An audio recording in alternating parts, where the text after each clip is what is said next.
hard to. When we first started, we had it, I think. That guy that you first.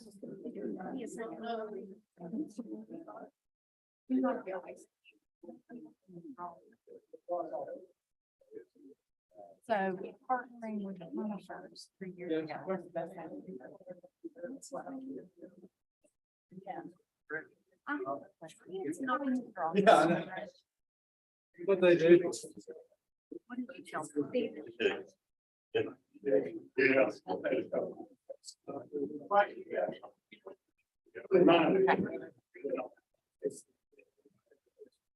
Okay, okay, thank you, Don.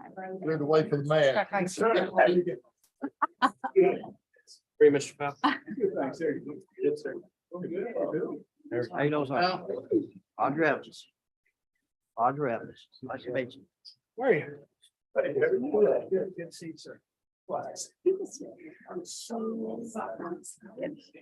I'm also looking at it. You all ready? Oh, really? I didn't see you. I was still in my car. Oh, okay. Out there for this Colonel's meeting. Yeah. But I saw you to this. Got a good meeting. Oh, good. That's good. A lot of useful information. There.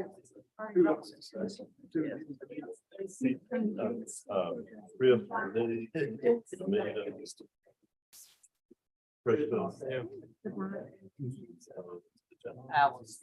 That's fine. Thursday.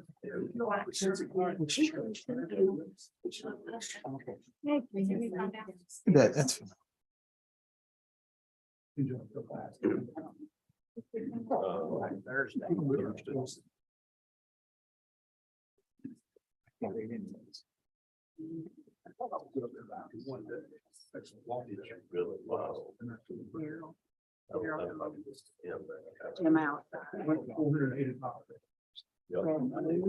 3 hours a week.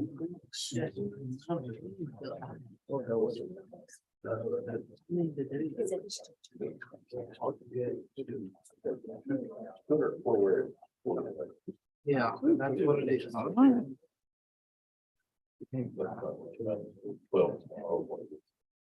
Now call to order.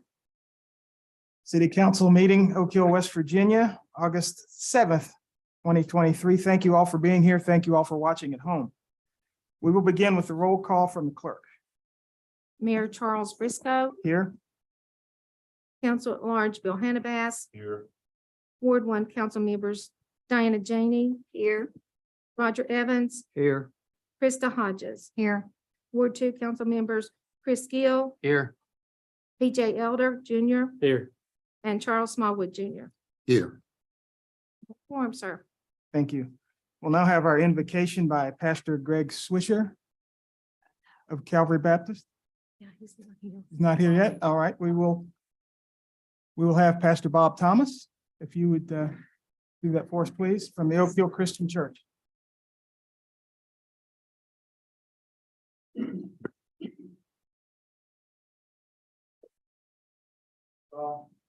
I'm Mr. Sidney Father. Lord, we thank you for another day. Lord, we thank you for the two arms are back down. So, Lord, I just want to ask you right now, Lord, that the Spirit says whenever all of us in here, let there be peace, and the Father, let there be good decision made. Lord, we thank you for all the council members, and each and every one that stepped in here today, speak or say something. We just want to thank you now, Lord. And we want to ask that be blessed here. In Jesus' mighty name. Amen. Amen. Amen. Thank you, sir. Now we'll have our pledge by Councilman Bill Hannibal. Pledge allegiance to the flag.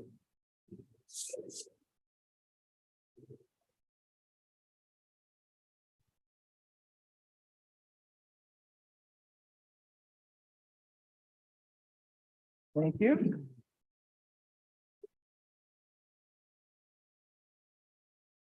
Before we get started, our city manager would like to tell you what went on this past. This past weekend or past week, we were in Wheeling at Ogilvy for a municipal league conference. And at that conference, our dear friend and counselor, Tom Oxley, was honored.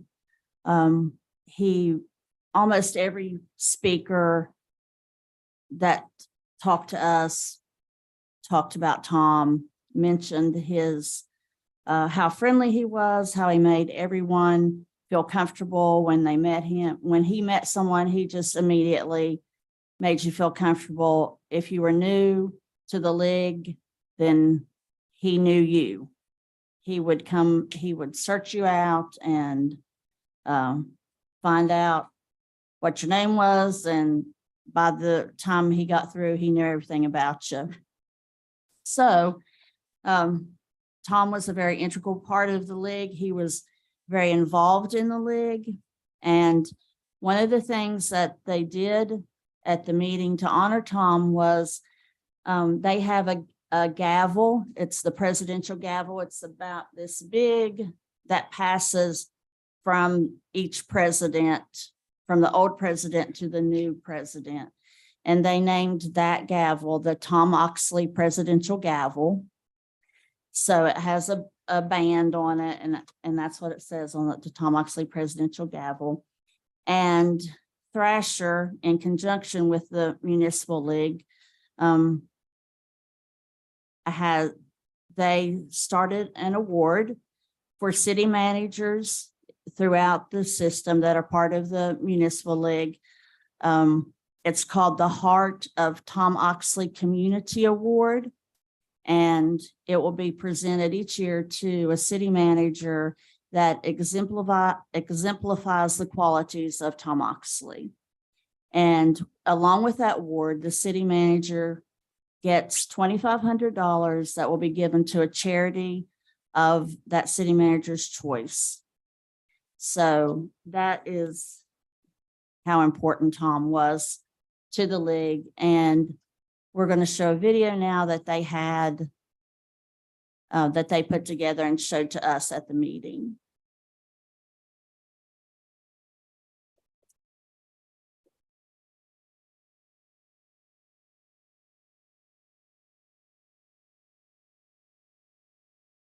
And also we have Tom's wife here with us. She's on the front row up here.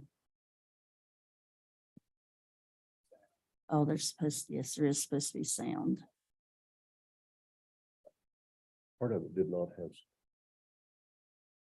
Yeah, but, right, but this part, it had the song.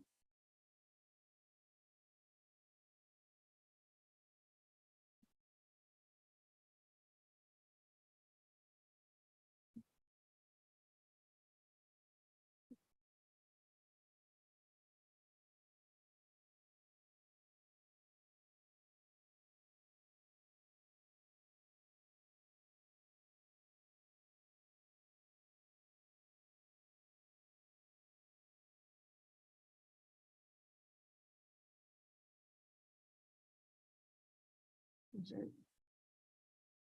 Yeah, there.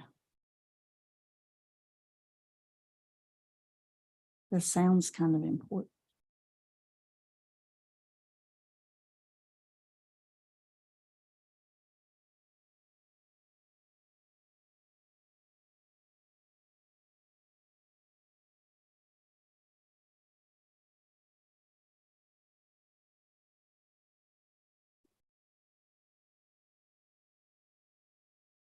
Bev, we'll send this to you with the sound.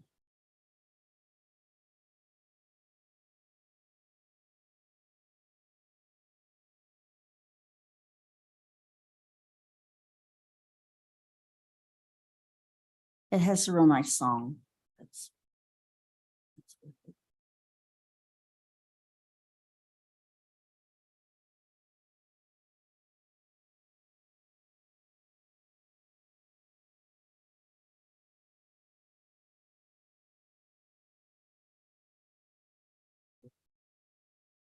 Well, I guess we can go to, yeah.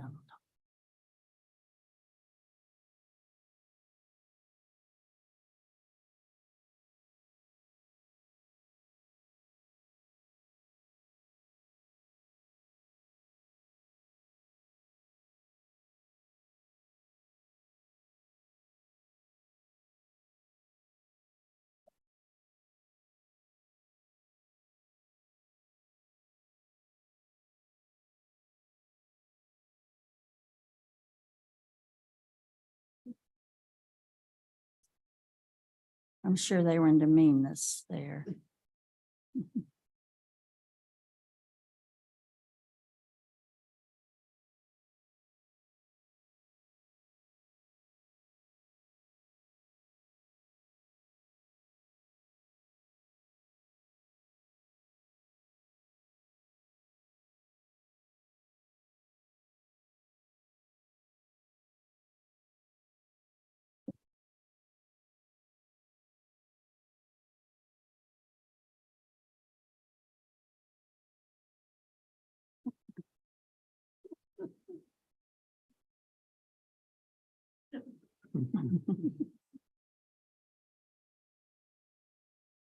That's the mayor of Spencer. It's with Tom there.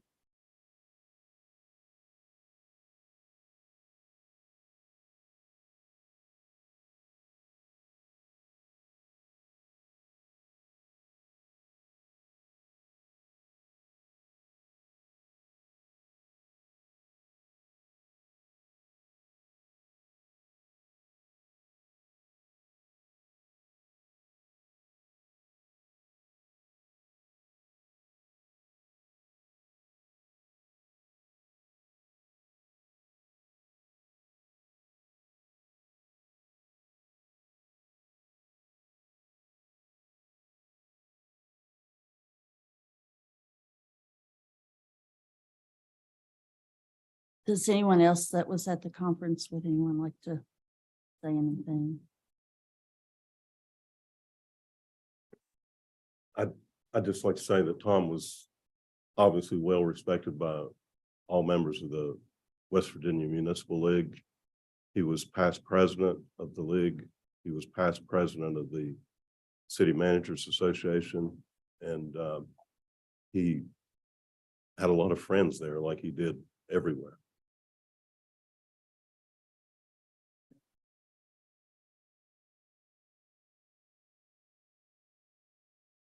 Also, while we were there, we won an award, the All-Star Community Award. And I submitted a project that council approved for the building design guidelines. I submitted that project as a community enrichment project, and we won the All-Star Community Award. So that was kind of nice. And that's all I have. Thank you very much. All right, we'll now have our reading and approval of minutes. I'll make the motion that we approve the minutes as given. I'll second that. All right, motion has been properly moved and seconded. Council prepared to vote. All those in favor say aye. Aye. All those opposed say nay. Motion is carried. Thank you. We'll now have our treasurer's report. Anyone want a motion on that? I'll make a motion that we approve the treasurer's report. I'll second the motion. Motion has been properly moved and seconded. Excuse me. Any discussion? All right, prepare to vote. Those in favor to accept the treasurer's report. All those in favor say aye. Aye. All those opposed say nay. Any correspondence? Motion is carried, sorry. Any Yes, sir. correspondence? We received 3 letters. Would you like me to read them? I Sure. made copies for everyone. That's fine. The first letter is addressed to Mayor Charles Briscoe. Congratulations on your election as the mayor of the Plateau City, Oak Hill. As you formulate your vision, goals, objectives, and plan for your administration, please evaluate and consider the merits of some of the initiatives of the previous administration. 1, continue the revitalization of the business association. 2, continuation of streetscape. 3, construction of the flood control pond at the near Solid Rock Church and subsequent dredging of the stream beyond. 4, finalize the acquisition and completion of the Mendon Park and Percy Park. 5, implement the interest of public safety, one-side parking on Jones Avenue, Thomas Avenue, and Lee Street. 6, completion of additional parking at Fed Square for Truist Banking as approved by West Virginia Department of Highways. 7, continued support for completion of Phase 1 for the Oak Hill City Park as designed by Thrasher Engineering. truly need this in the interest of our children. 8, lastly, please reevaluate the utilization of the bank building as a future municipal building, particularly in consideration of the present city hall's inadequate office space, lack of accessibility, and inadequate parking.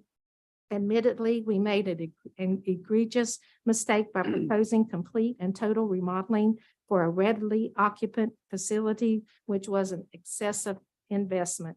Thank you for your review and serious consideration for these suggestions. Respectfully, Steve Hazlett, David Perry, Benitez Jackson. And then also I made a copy for everyone on Demita's response to the letter. Then we also received a letter from House of Delegate Elliot Priett, distinguished council persons, mayor and city manager. First, I apologize for being absent for this meeting, but the governor had called legislature back into session and I'm in Charleston. I will not be back in town in time to be with you all this evening. While I do understand that it has been brought to your attention that the Oak Hill Sanitary Board has been operating at a considerable deficit for some time now, and I do emphasize with the situation, I am asking that you please take time to consider the following options before you make the decision to pass on the cost of future projects and current deficits on to the hardworking citizens of our town. Our people work very hard for their money, and many of them work very hard for very little money. I would be remiss if I did not take the time to advocate on behalf of the people that I represent. My foremost concern always has been and always will be for the working people of Oak Hill and the 50th District. I understand the rate increases are unavoidable, but I'm asking that you please hit the brakes and stop to consider the following potential options. 1, please request a line-by-line item budget breakdown for the Oak Hill Sanitary Board to see if there's anywhere that trimming the fat can be accomplished to make up for some of the running deficit. Requesting a line item budget review and taking the time to go through it line by line could open the door for potential identification of areas where cuts could be made to streamline the budget.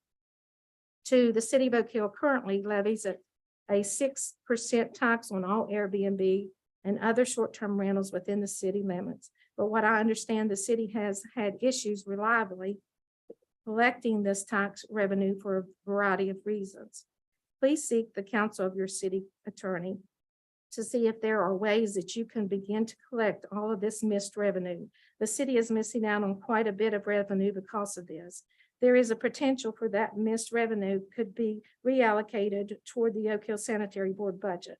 That would take certain action on your part, but that is not totally out of the question.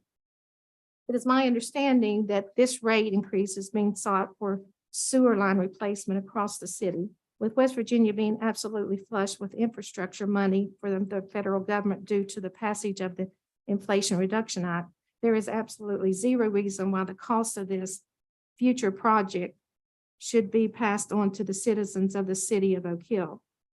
I know that the city of Oak Hill does not employ a grant writer, but there are people who do specialize in grant writing who would happily assist you. Please seek the help of Leslie Taylor and John Tuggle with Region 4 Development and Planning. They will help you all seek out federal grant opportunities through the Inflation Reduction Act. There's a ton of money available for infrastructure improvements and projects. Please do not leave this money on the table. Number 4, the West Virginia Legislature appropriated funds last session that are available for water and sewer treatment improvements and expansion. Please contact the West Virginia Department of Economic Development in Charleston and apply for some of this available money on behalf of the Oak Hill Sanitary Board. Once again, the folks at Region 4 Economic Development and Planning will happily assist you with this. I do understand that rate increases are ultimately unavoidable, but I am earnestly asking that you please pause and take the time to consider some of the alternatives that I've laid out for you above. I'm sure there are other options as well, but I do think the 4 I have mentioned above are the most workable. I'm honored to serve our great city in the West Virginia Legislature, and if you need any assistance with anything in regard to what I have mentioned, I am more than happy to arrange meetings, seek out the help of others, and engage in correspondence in order to facilitate.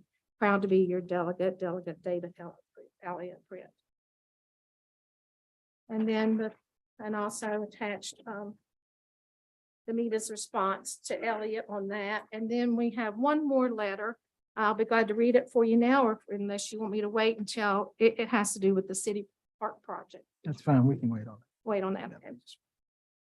We're gonna move along to our citizens' comments. Do we need to vote? Do we need to vote on accepting this letter? We should. I move that we accept the Okay. correspondence. Anyone? Second. All right. All right, the motion has been made to accept the correspondence. And has been properly moved and seconded. It's now time to vote. All those in favor, please say aye. All those opposed, please say nay. Thank you. The motion is carried. We're going to move along to citizens' comments, and the first up will be Mr. Thomas speaking on Thurman Drive.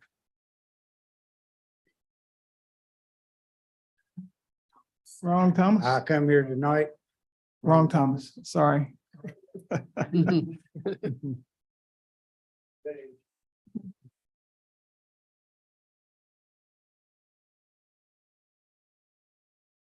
I'm councilwomen, brothers and sisters.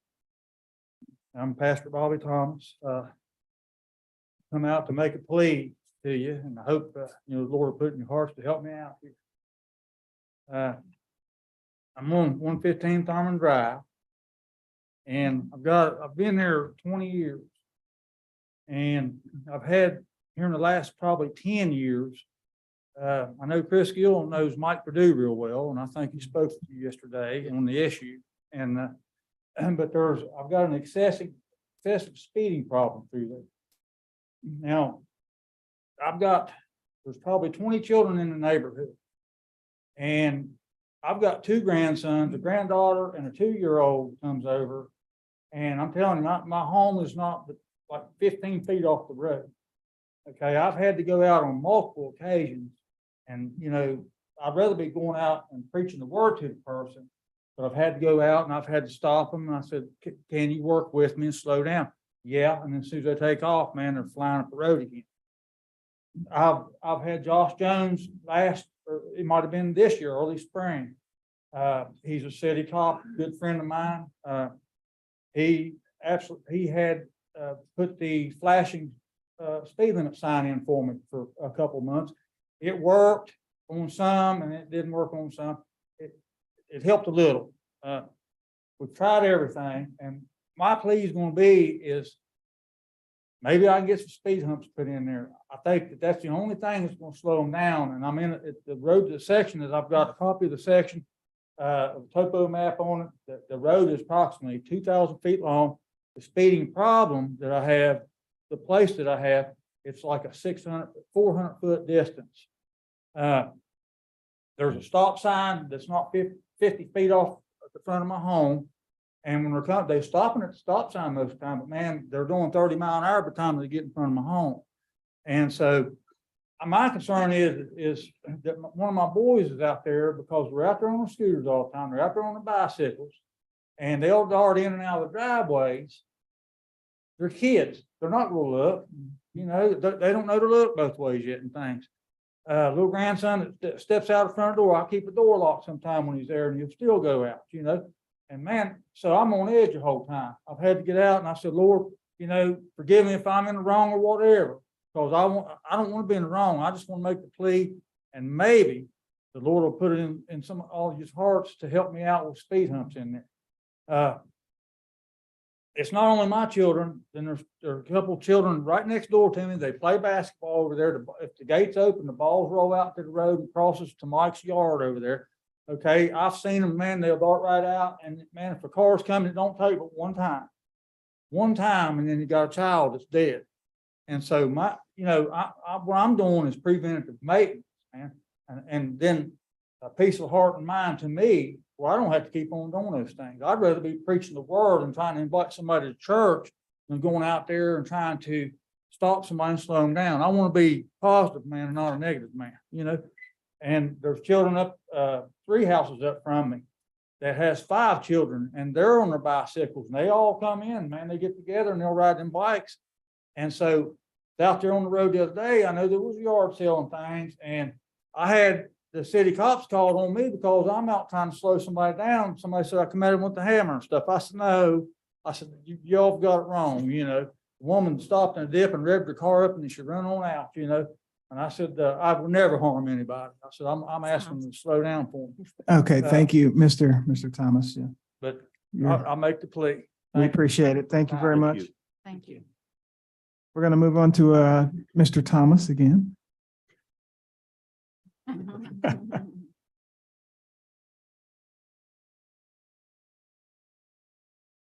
Well, I come here tonight, thought I'd take a look at the new members, congratulate them. Got on the website there, look at the agenda. All of a sudden heard somebody screaming and cussing. Realized it was me. The sewer rate increase. Really? You have got to be kidding me. Minden's already paying $15 more on the month than anybody else in this town. $15 more on the month. My sewer bill $75 a month the way it is right now.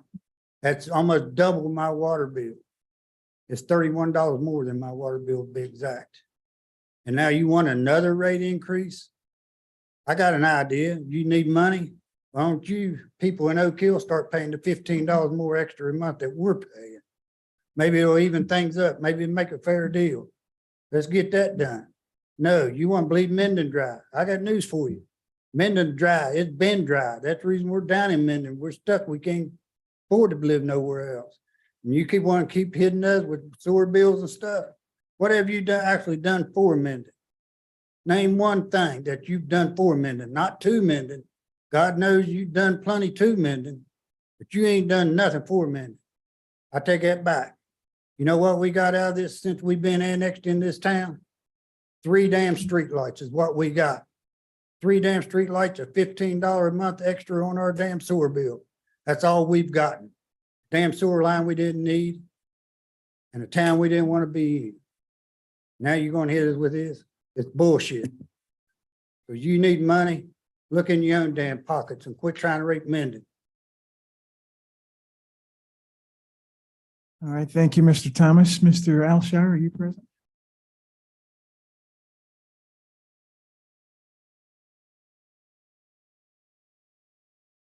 Even thank you for the privilege of speaking. Just congratulations on all the new council members that got elected and ones that got reelected. Congratulations to you.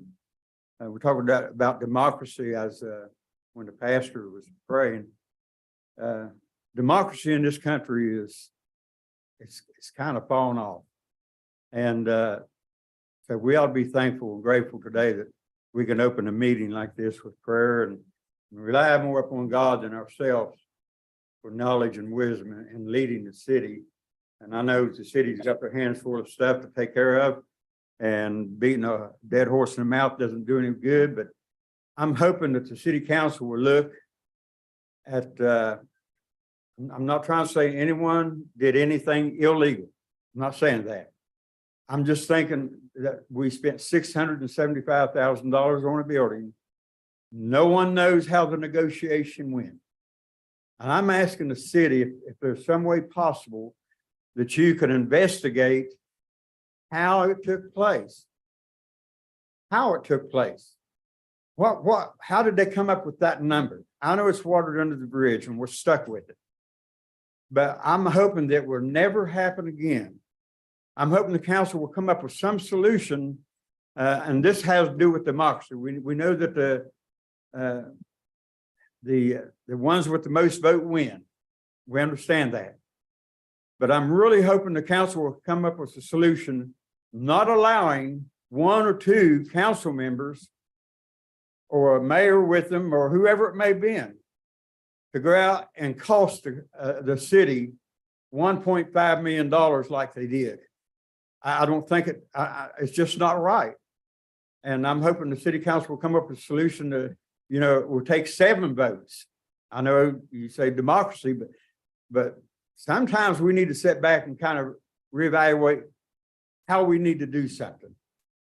Now we're stuck with this building, and I'm sure that you all will get your head together and come up with a solution for it. But I'm just hoping and praying that it will never take place again. That if there's a building that they want to purchase, or that the whole council will come together and not be rammed down one or two or three throats. But, and like I said, I'm not saying anyone did anything illegal. I want to make that clear. But I do want to make clear that it should never have taken place. And I pray that it never will take place again. And so with that, I appreciate each and everyone taking your time, coming out and serving the city, serving the community. And I know with your leadership that Oak Hill will come about and do well. Thank you. Thank you. Thank you, Mr. Alshire. Mr. Ward, is it Ward? Yes, all right.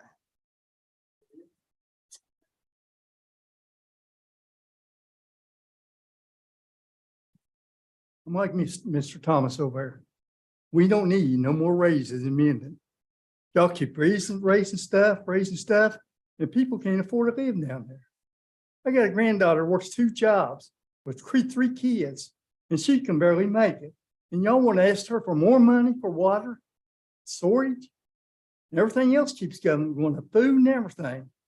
Y'all do not care about the people. All y'all care about what y'all want in the city, about y'all's pockets and everything else. I'll tell you what, you raise it down there, I'm gonna drill a well. I'm putting a septic tank in. It's my property. It's not a communist country. And y'all can't tell me I can't do it. I spent 29 years in the military, from Vietnam to Desert Storm. And I get tired of people telling me what I can do because y'all want more money. Y'all don't do nothing for us down there. All you do is make it harder.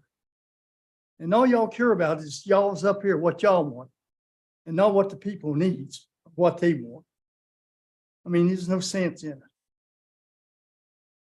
I mean, there's some other way to come up. You got, like he said, bought the bank down there. You got all the money for a bank, but yeah, that's not enough. You want to get more money out of us so you can pay for the bank.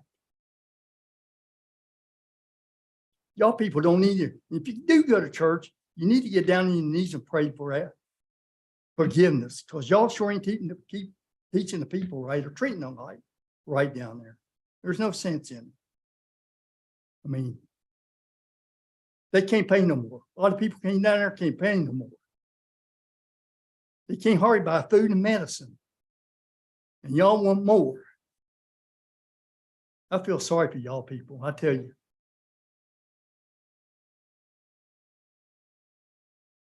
Thank you all that participated in the comments. You were heard. Rest assured, you were heard. We heard every word you said. We're going to work on it. We're going to work on it. I got to meet a lot of folks a couple of Sundays ago. I went to church with Steve Hazlett. It was a beautiful day. I met a lot of people, heard your concerns, and I passed it along. Everybody's working on it. We're going to do our best to make sure that everybody's taken care of.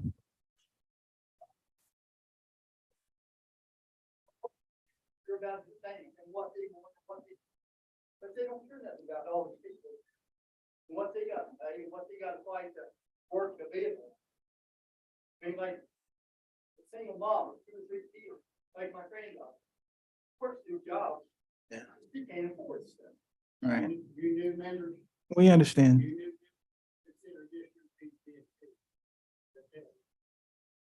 Thank you, guys. We appreciate it. All right, folks, we're going to move along to our unfinished business, beginning with our city park project award bid, followed by the consideration to rescind Dan Hill's contract to renovate the former BB&T building.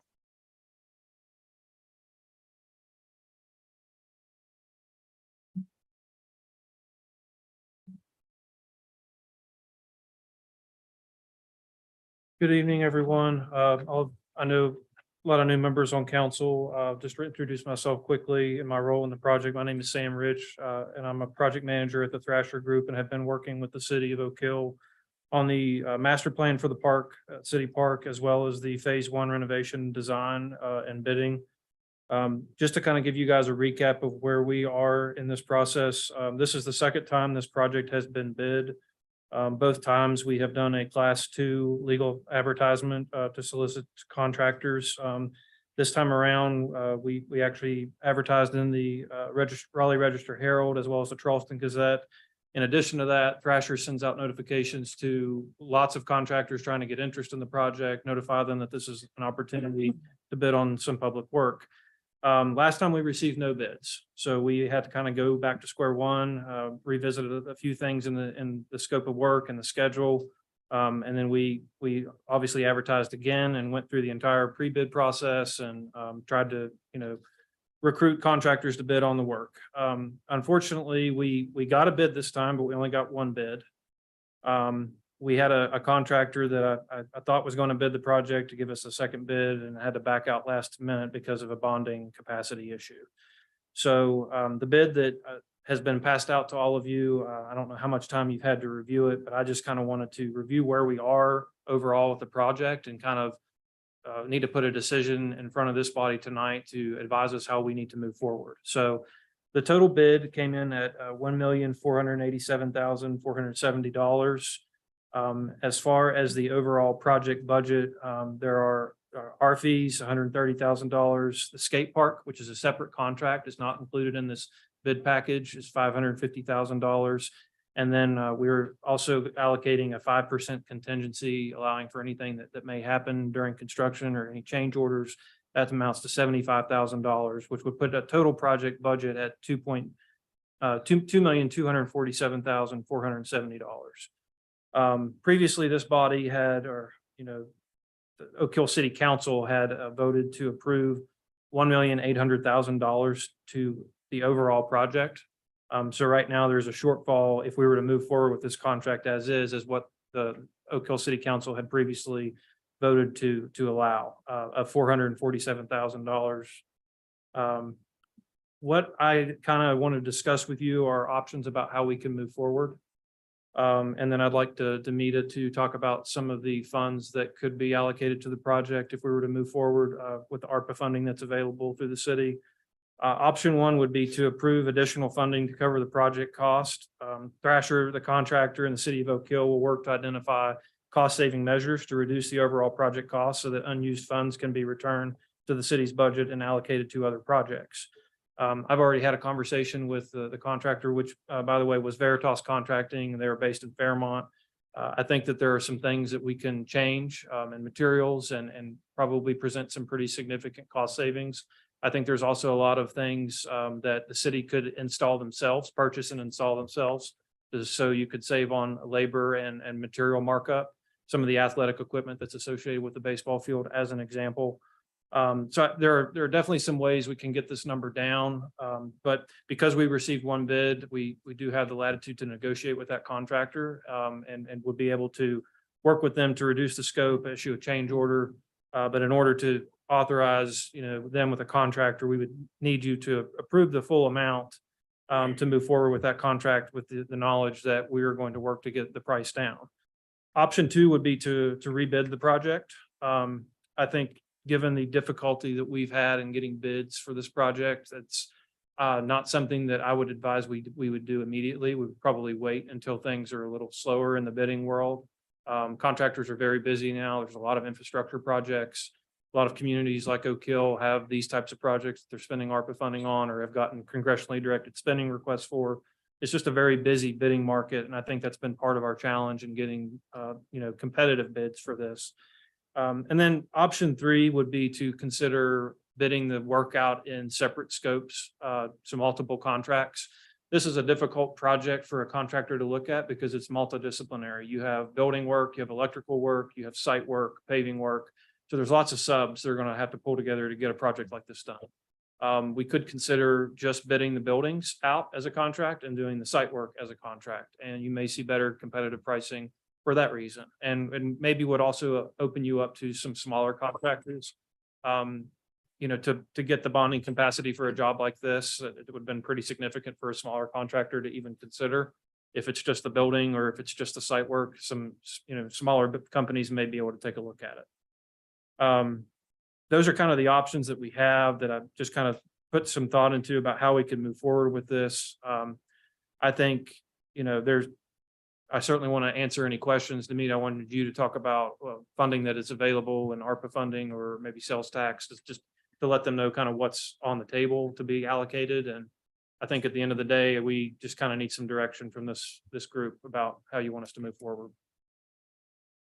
So in ARPA, if we would take the whole bid, the 1.4 million and the 550,000 and all the fees that Sam just talked about, we would have about 400,000 left in our ARPA account. There's one project that I have planned to come out of that, the ARPA funding, it's $60,000. So we would still have 250, 300,000 that would be in ARPA if we had to pay the full amount. What we're hoping is that we can get that bid down and we wouldn't have to pay that whole amount. We also have some money in sales tax that we could use for recreation. So that's another funding possibility. Or the other two things that Sam mentioned, rebidding in the winter or bidding it out in separate phases, separate contracts. And I just want to remind you all about the letter from Mr. Compton. I didn't know when you wanted to read that. Oh, that was, yeah. Sorry about that. It's okay. Demita, Mayor and City Council, it's my wish to be able to attend today's council meeting representing Oak Hill Little League, as well as a person who has worked tirelessly at the city park for many years. This evening, I will be coaching the youth of our area to get them ready for the upcoming season. First, I would like to thank you for potentially allowing this letter to be read at today's council meeting. Oak Hill Little League is at nearly 350 kids each year, which start in March and ends in July. Every year, we have teams that compete in the district level and some advance to the state tournament. It is our goal to be able to host these tournament events, which brings teams from all over the state to our town.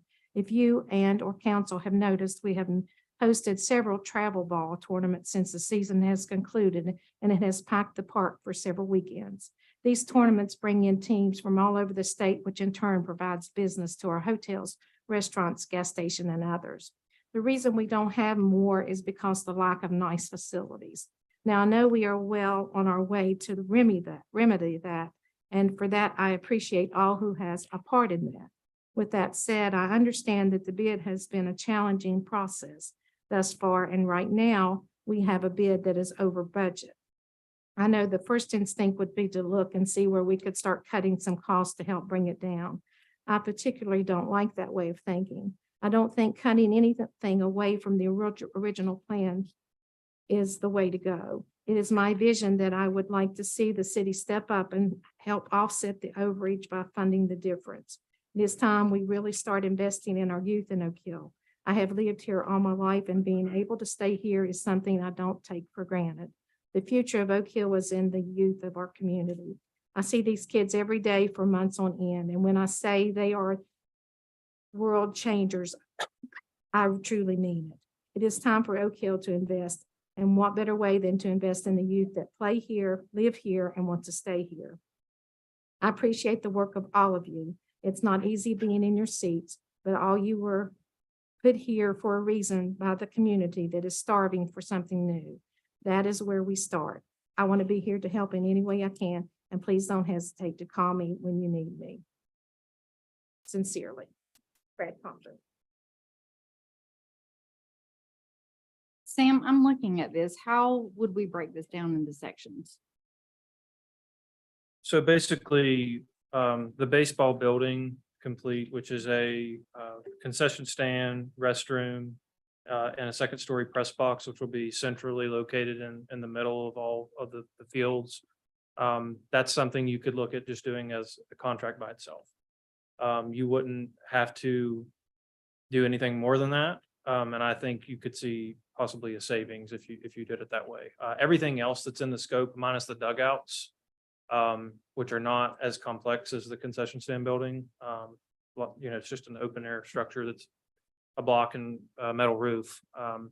you would want to do those at the same time as the baseball field renovations, just from a coordination standpoint, but that would be one way of breaking it out, is to just do. And the other thing we talked about the other day is, you could do some of the other things like the basketball court, as it's not connected to anything else. It's just kind of in an area by itself.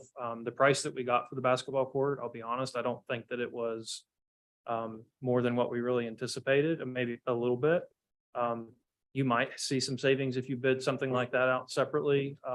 But I think we got to kind of look at what makes sense from a standpoint of, single contracts and how we would break it out. But if we do it that way, you're back into the rebidding of the project. And as I said, we bid this thing basically I know a for lot. 4 consecutive months now. And Mhm.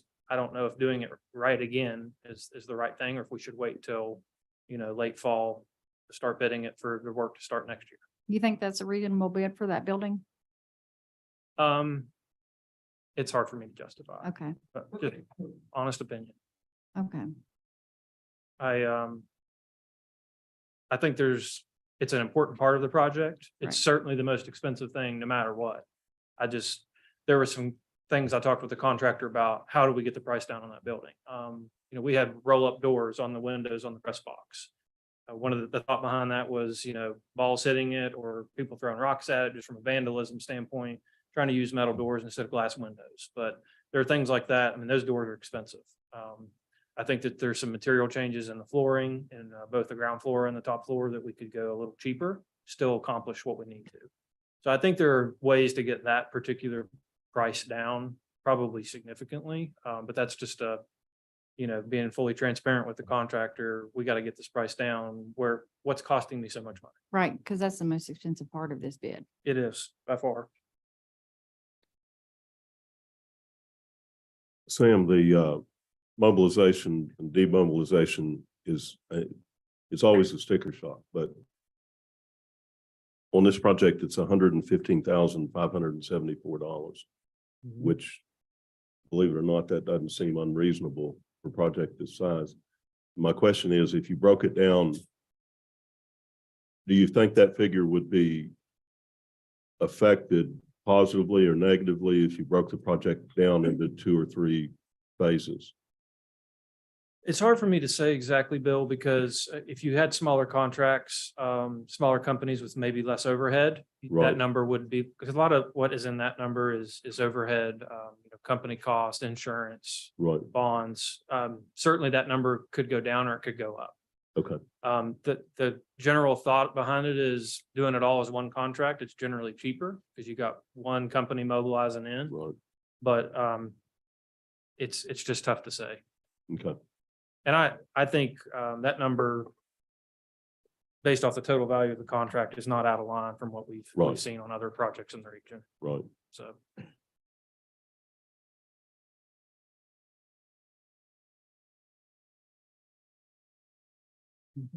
I personally would rather see us break this down and see if we can't get a better price to fit within our budget. That's my personal opinion. If that means we wait a little bit longer, we wait longer. I think from a scheduling standpoint, kind of the expectation for substantial completion was for them to have the field work done by next March. So if we were to award this contract with that in mind, I mean, it's basically got to be awarded this month. For them to be able to realistically get that work done. Now, we have had talks with the Little League previously about them being able to make accommodations for the field to be inactive for a season. They could find other places to play while the renovations take place. So again, if we bid this thing again, I think we need to hit the pause button, make some good decisions about how we break out the contracts, and then rebid it over the winter and be ready to roll.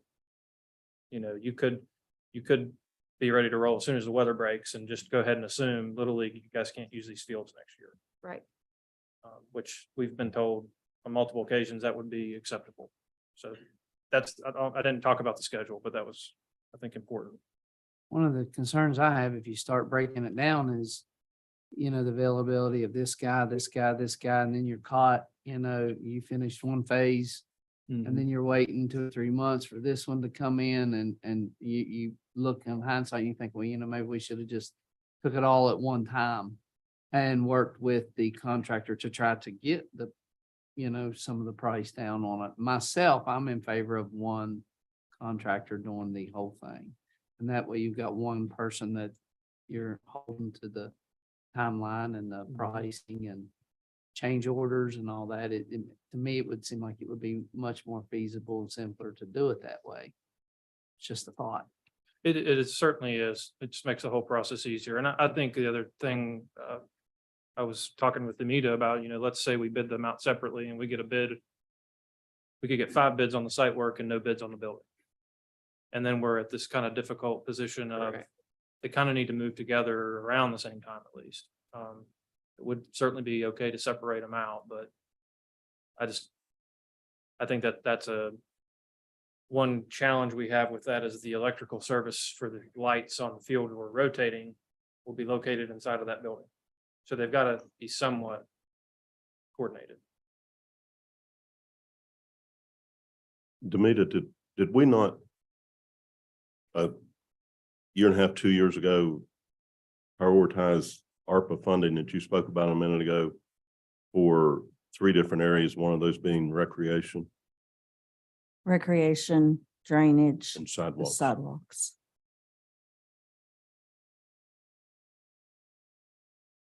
So the company that did the bid, they're willing to look at ways to make adjustments. Yeah, I mean, the preliminary conversation I've had with them is, yeah, and I think it's going to have to work both ways. We can't just expect them to lower their price without some sort of concession. We've got to help them with, okay, we're okay with this change on the building or this material change, and then they can work on getting the price down. I think kind of the expectation would be if they're going to go through that value engineering process with us, they're going to expect that we eventually award a contract and not waste their time. Would it be possible? I'm looking at the cost for the dugouts. Is that something that our VOTEC students could do? Or possibly even work with Mr. Kirk and, maybe our maintenance team could do something like that? Because that's $217,000 just in block, basically, and cement. Yeah. And a roof, of course, but some wood, but. I mean, there's just in the dugouts themselves, it's a split face colored block. It's got a metal roof on it. It does have chain link fencing incorporated into the face of the dugout. It's got a concrete floor and some benches that are included. There's steel benches that are included in that unit price. So there are things like, even just if you took the steel benches out, I know that that's something that VOTEC students could install because they're just surface mounted benches. I think there's pieces like that you could take out of them. I don't know about them being able to build the full dugout because I just don't know about. They've built houses, so. Yeah, probably. And I think we had some conversations about city staff and being able to build the concession stand building. But I would think the dugouts would be better suited for that. All right, okay. Just a thought. So let's say we award this contract, Sam, how does the negotiations work to get some of these bells and whistles that may be a part of this knocked down so the price tag isn't so high? I think we would ask them before an actual award of the contract. I think we would ask them for some preliminary feedback on if we make these changes, what Okay. we're kind of a reduced price. can So give if we us. don't accept this bid tonight, we can. 'Cause I I just need don't to know know- what's a part of all. I think I need to know what is council willing to spend in addition to the 1.8, if anything. That's really what I need you all to tell me so that we have a number to hit. Because it's going to be hard to just go back to them and say, we want to get this number down and then come back to you and us not be on the same page about what that number needs to be. Out of that ARPA funding, Demita, how much have we spent on sidewalks and drainage? I don't know. I don't have that in front of me. Most of the others been on drainage. We haven't spent anything on sidewalks But don't we have money allocated for that, or for drainage. sidewalks? No, we have not picked a project for sidewalks. In the ARPA funding? No, I thought we did that a long time ago and we just, like on Virginia Street. I thought Oh, we had that's money in through grant. That's grants. grant funding. So the majority of the ARPA funding would go for this and the drainage project. is what we're saying. Yes, Sidewalks would not be a part of that. no. I mean, we would have some left that we could do some sidewalks. We just haven't gotten to the point to plan. Because we were waiting on the bids mostly for the park. Well, the park's important. I feel like we need to make upgrades. I'm It- kind of it is. inclined to feel like Chris It is. to award it to one person. That way you only have one company. It's got to do bonds and insurance and all that stuff. I'm really strong feeling about the parks upgrading too, because that is a place that we live, our kids play, people do come in from out of town. And if we have a upgraded park system, that will help attract people coming in for these travel balls and then staying, longer here doing things. That's my belief in it. And so the money is there in the ARPA to go that extra for that, because ARPA can only be spent on certain things, correct? No, ours is revenue replacement, so it can be spent on anything that we would spend general fund money on or anything for the city.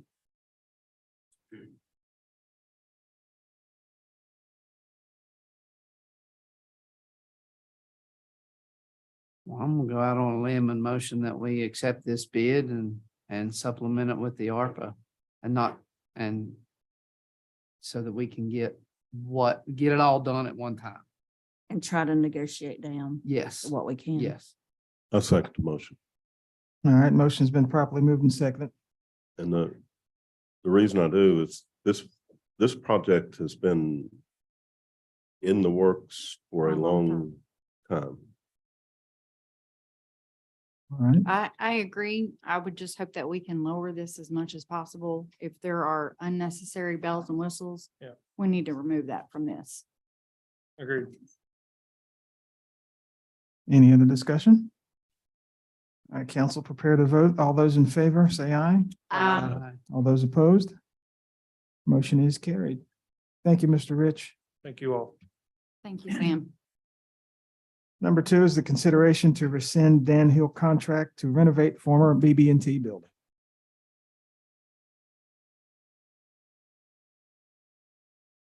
Mr. File, did you check out the things we talked about? I did at the meeting.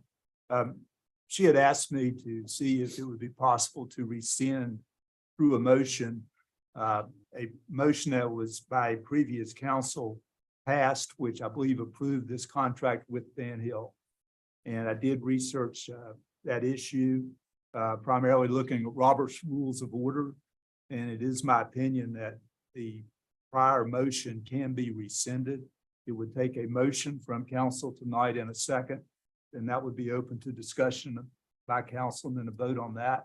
A majority of 4, if they vote to rescind and approve a motion rescinding that prior motion, I believe would be sufficient to, in effect, rescind the prior motion. Is my understanding, no contract has been signed with Dan Hill. that's correct. So Dan Hill has begun no work on this project.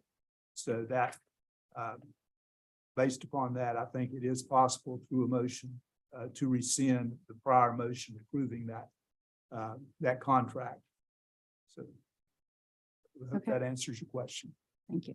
Mayor, I would move to rescind All right. I'll second. prior motion, council. All right, we have a motion and we have a second. Any other discussion on the matter? Mayor, I'd like to make a few comments on that. Yes, sir. Just because a lot of people I've been somewhat reserved to talk, and I think a lot of us has, because it's been such a hot topic. There is a few comments that I do want to make to the council and to the public. It's at any time that we're faced with decisions like this one, we're going to undoubtedly have some people that's going to be in our favor and some's going to be upset about it. I've been in several leadership positions, and that's just the way it is. You can't please everyone all the time. I can tell you this, though, to be successful in those positions, we have to listen to everyone. We have to hear their concerns. But at the end of the day, we're going to be faced with some tough decisions as a council to make.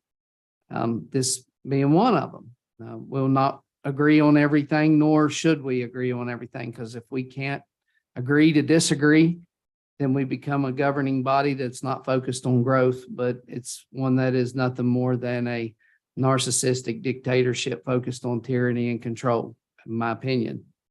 Our focus should be to solve all the issues that are in the best interest of the citizens and the city of Oak Hill. In other words, we got to find common ground.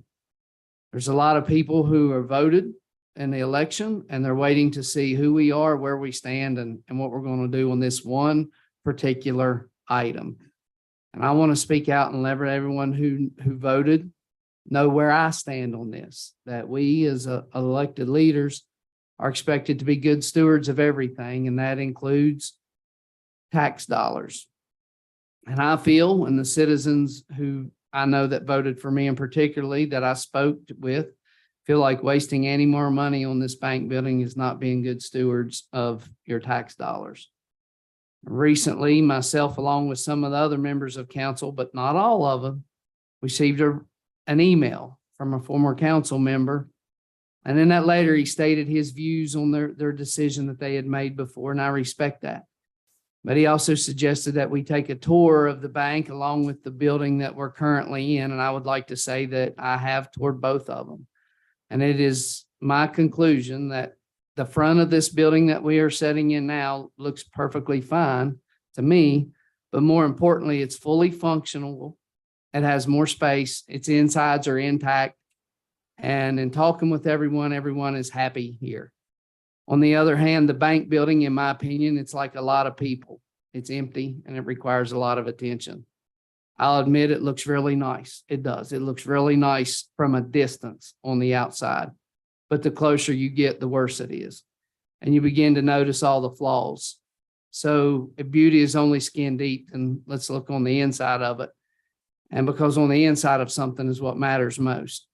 So like a lot of people, its inside is deteriorating, it's ugly, and it's in need of a total transformation.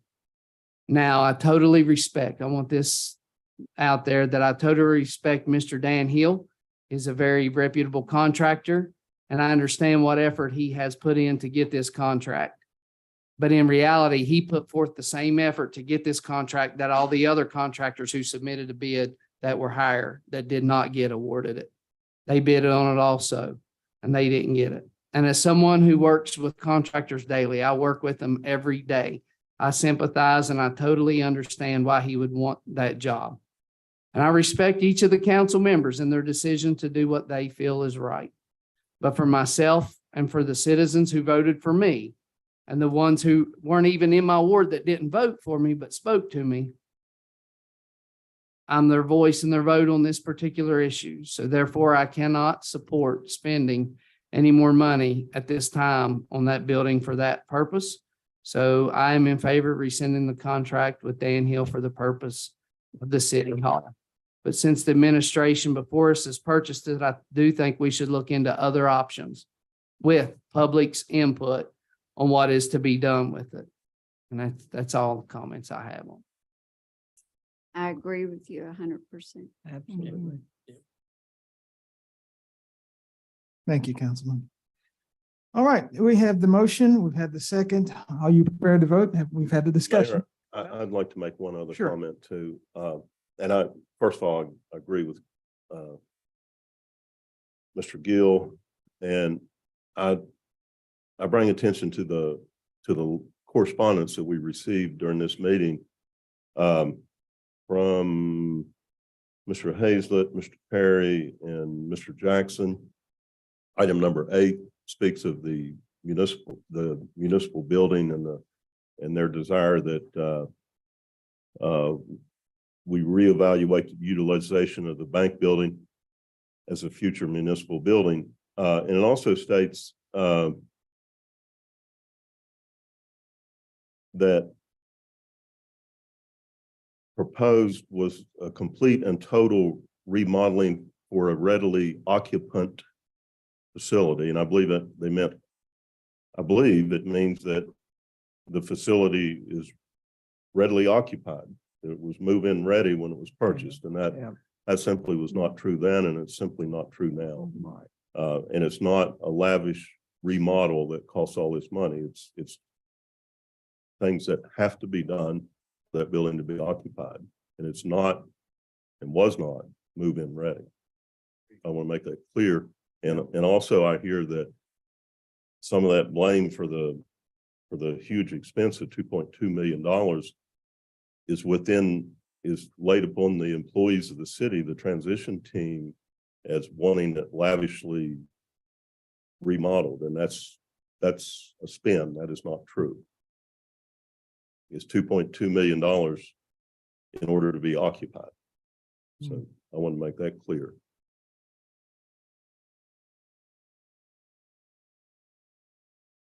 All right. We've had the motion and the second. All those in favor to rescind the, Mayor, I would request a roll call vote, please. okay, all right.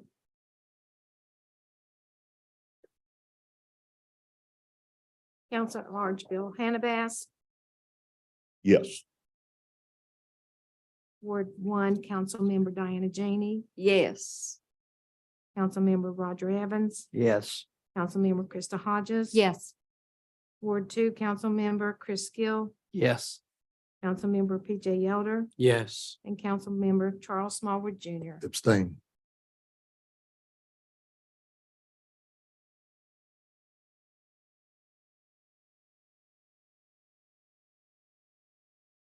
All right. It looks like the yes votes have it 6-1. 6-1. So the motion has passed. We will move on to new business. Number 3, boards, commissions, and committees. Section A, review of appointments and reappointments. Section B, consideration to dissolve inactive committees. I believe, Allison, you're going to also speak to us here in a little bit. If she's still here, all right. Yes, she is. That's true. I got you. Thank you. This is, no, we'll do that during the department My bad, reports. These are committees that we have that most of the terms have expired and need to be reappointed. The only pressing reappointment or appointment would be to the building commission, since we do have the fire department building or addition to the building coming up. In the documents, Tyler, is there a list of the committees?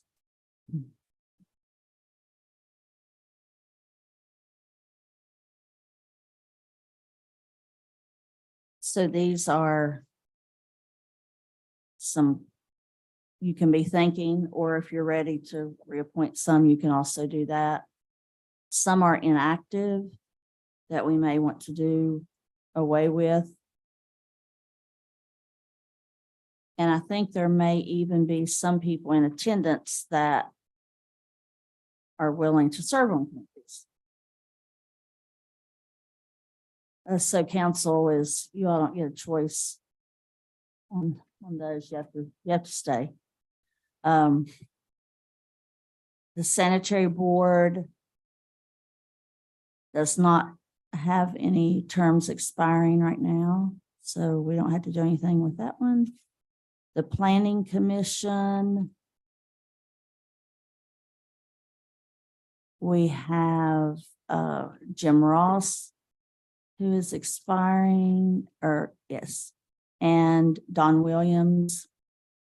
And then we need a council appointment for the term of council.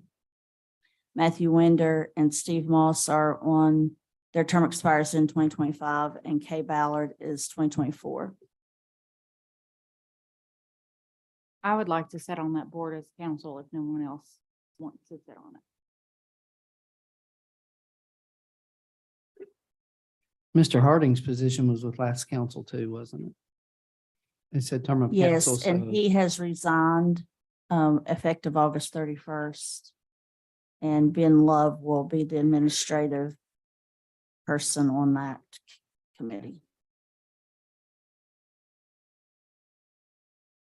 Could we, I know we don't have a motion on the floor, but could I suggest if council, if everybody else on council or the majority of council could we advertise the fact that we will consider volunteers for not just planning commission, but all For all committees, commissions. boards and commissions? Mhm. I think that's a great idea. You know, because I know a lot of people, we've all talked to a lot of people recently, and there are a lot of people that would like to be involved in their local government, and I would certainly be receptive to have a pool of volunteers to choose from. I think that's a great idea. And I mean, I don't know if we have to do it formally, Mayor, but I don't want to suggest that. I want to get away from one member of council making suggestions for the rest of us. So, you know, if you all as a majority think that that's a good idea, then maybe we could do that. All right, you want to offer a motion? Hmm. You gonna make a motion? I think it would loosely fit under that. You think, Mr. Powell? I would move that we solicit in ways that the city clerk feels appropriate to get the word out to the residents of Oak Hill that we are accepting volunteers for different committees, boards, and commissions.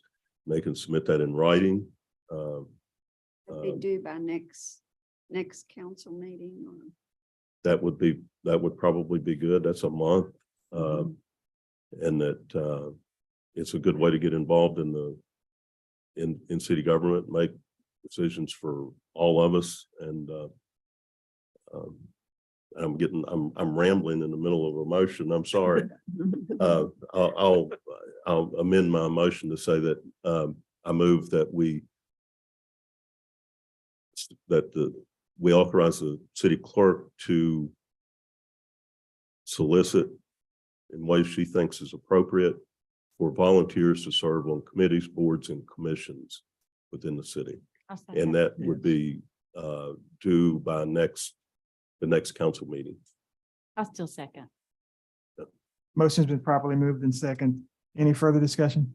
Do we want to look at doing away with some of these real quick before, you know, there may be a committee on there that somebody says, I need to, but they're literally there. If you look at all these committees, there are some that I think we could go through in like 2-3 minutes and say, we don't need this anymore And we and have just that on do our away with it. That we have a separate line Okay, item for okay. that, or I'm sorry. separate agenda item Okay. for that. All right. You all prepared to vote? All those in favor? Say aye. Aye. All those opposed? Motion is carried. Okay, so Board of Zoning Appeals, we do need. Next is the Building Commission. We also need that. Police Civil Service, we need. Structural Inspection Board, we need. Recreation Committee, I would like to keep that. It has not been active, but with Josh Sapio now being our Parks and Rec Director, I think this committee would benefit him to have as an advisory committee and for him to run things by and to make recommendations to council. Do you all agree? Are you okay with that? Okay. Josh, how do you feel about that? Just to make sure that you're okay.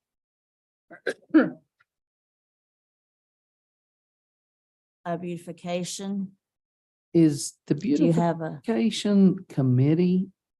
I seen when I was looking at these, there's a committee. Explain that, the difference between the beautification commission and the beautification committee, which someone from the commission serves on the committee. I'm not familiar with all that. I'm going to defer to Councilman Hannah on that because I actually missed that meeting when that happened with the commission and the committee. I'm Do you- not Have sure I you follow. forgot? also? Evidently. We have a on beautification. here, we have by ordinance there, a beautification commission. But we also have a beautification committee that is listed in these, if we go I on noticed that down, already. and then there's one member from the commission that is on the committee, and I was thinking, shouldn't they be the same, or maybe I'm looking too deep into it. I don't, I just want a clarification. Something happened. And like, do you remember, Rhonda? That was, regarding the, oh gosh, I'll have to go back and look.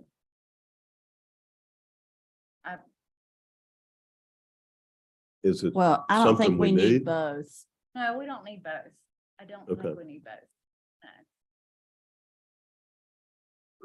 No.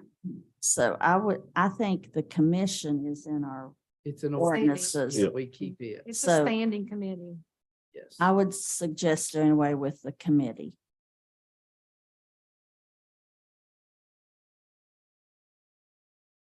Can we get a motion for that? I'll make a motion that we do away with the beautification committee.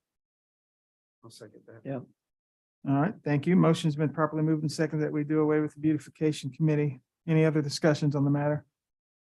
I just want to make it clear that for the public, that's not the commission, but the committee that we still have a beautification commission. Yes. Yep. Thank you. So Thank that's you. my only Okay, comment. and then next is, We didn't vote. oh, I'm sorry. That's okay. All those in favor say aye. Aye. All those opposed? Motion is carried. Thank you. Safety committee, we still need. Finance committee would be nice if we could keep, but we do need to be active. I'd like for that to be an active committee.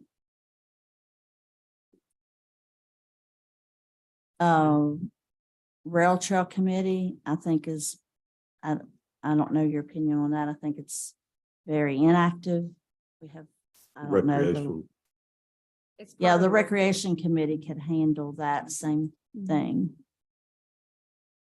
So that's one of our standing committees, so we'll have to amend the ordinance. To do that. Yep. Okay, so we'll work on that, amending the Okay. ordinance, and we'll present that the next time. Okay. The Amphitheater Commission is active. And they do several things. The Homeless Opioid Abuse Committee is, maybe it has met once. I think initially that was it. That's been well over a year ago. This one. Do you want to take these all in one motion? I think coming up, we're going to have several. I'm in Or- favor of that. Okay, so the Homeless Opioid Abuse, Black History Celebration Committee, I don't think they have met. Maybe, I'm not sure. Do you remember, Mr. Smallwood? Yeah. Okay, so that would be up to council. Historical Landmark Commission and there's no members. Know Your City Government Day Committee. I believe the Veterans Memorial is okay. I think we're still interested in having that Veterans Memorial, and we need a commission to Mhm. work on it. We already did that. The Old Minutes Preservation Committee, we've never met on that, or I've never met with anyone. Street Vendor Ordinance Committee, I think that we're pretty good now on the food trucks. Unless you all want something else Was that ever completed, to happen. the We- guidelines for them? No, we don't have an ordinance. We just let them go. We let them show up where they, I mean, most of them, they ask us if they can go here or there, and we just deal with them as it I think comes that up. came up because we had a problem, and we are not having any problems with trucks just showing up wherever anymore. Okay. No, they're usually at events or they're on property where they've gotten permission. They're all getting licensed. I haven't had any business owners complaining. I think at the beginning they were complaining. City manager, and Mr. Willis here tonight. He's on the committee. You think it needs to stay?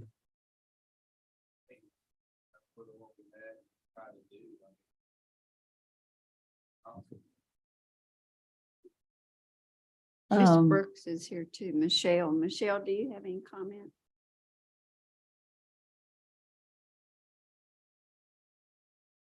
We have, I mean, we've been working, I think we work well with our food truck vendors.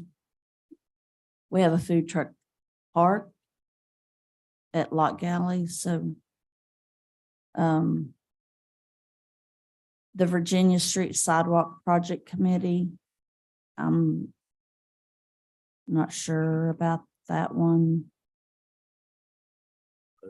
I don't see the purpose I of it. don't know, I don't think so either.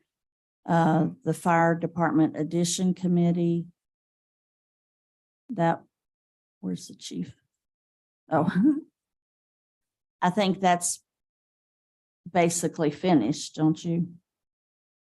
City Park Committee, That'd be under recreation, right? that's recreation, yes. Spirit of Oak Hill Award Committee. Is that something you want to continue? The Spirit of Oak Hill Award, I would, I think so. I think it's a good thing myself. Okay. That's just me. The Future City Hall Building Negotiating Committee, I think we just did away with that. Well, And we have finished the building design guidelines and the charter ordinance review. no. We don't need that no more. Okay. The new City Hall Transition Committee. I think we're good on that one. City Park Steering Committee. We We're- just awarded a We bid. just did that. Economic Development Committee, Allison. Do you feel the need for that committee? You are, we know. I don't see I a don't need in see it. a need for that. I think we need that.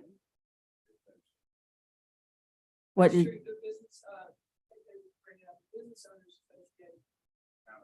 is that? Yeah. Okay, so that's good. Is that the last one? Okay, So out of all of those, I don't mean to interrupt, but out of all those we've read since the last motion that was made. Correct me if I'm wrong, but I think we were going, it looks like dissolve everything except the veterans and the Spirit of Oak Hill. Well, there's more than that. Planning commission. Oh, you mean, Since the the last last- motion was made to dissolve those other one. And what we were going to keep when she said we got a lot of them in line from that. I think we were keeping the safety and the finance and then from, or was it not the finance? Yeah. It was right on down, everything below that except for the veterans and the Spirit of Oak Hill. that started with the homeless opioid. Yes. Yeah, from that on down to the bottom of the list, if I'm correct, we decided to dissolve everything except for the veterans and the Spirit of Oak Hill. Is that correct? Yes, Then I'll motion for that we dissolve all those except for the veterans and the Spirit of Oak Hill Committee. Second. All right, it's been properly moved and second that the aforementioned committees be dissolved. Any further discussion? All I those do- in fa- Pardon? Yes, On ma'am. the veterans with Tom, do we need a replacement there? hmm And so we can do that when we get the volunteers. Okay. And All those in favor? Say aye. Aye. All those opposed, nay? The ayes have it. Thank you very much.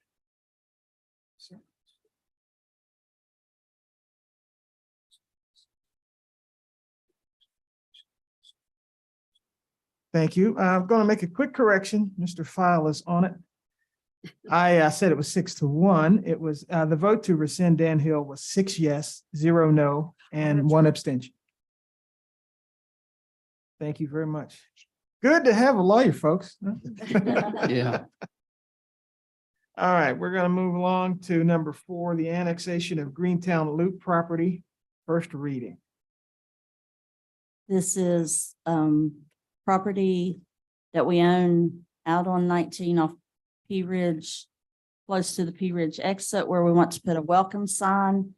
And we own the property. We fixed that earlier. But we've never annexed it into the city. So we think it would be good to have that annexed into the city. So the city is making an application to be annexed, and we're making an application to annex ourselves into the. Do you need a city. motion for that? Yes, I'll make a motion that we annex or apply to annex ourselves back. this will be the first reading of that ordinance. Can we get a second? I'll second the motion. Motion's been properly moved and second. Any further discussion? I have a question. Yes. What zoning is that parcel gonna be? Will it be zoned? Are we annexing it into zona or are we gonna annex it then zone it? Usually we annex it zoned as we annex it. So I don't think this needed to change zoning. Do you, Tyler?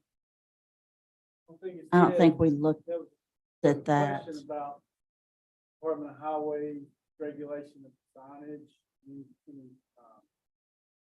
Thing that they would require us to do. We don't have to have it on our property. Because it's on our property. We're on our property.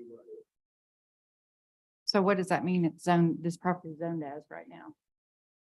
I don't know in the county zoning what it's in, Oh, okay. because, correct me if I'm wrong, typically it will adopt the county zoning or the nearest.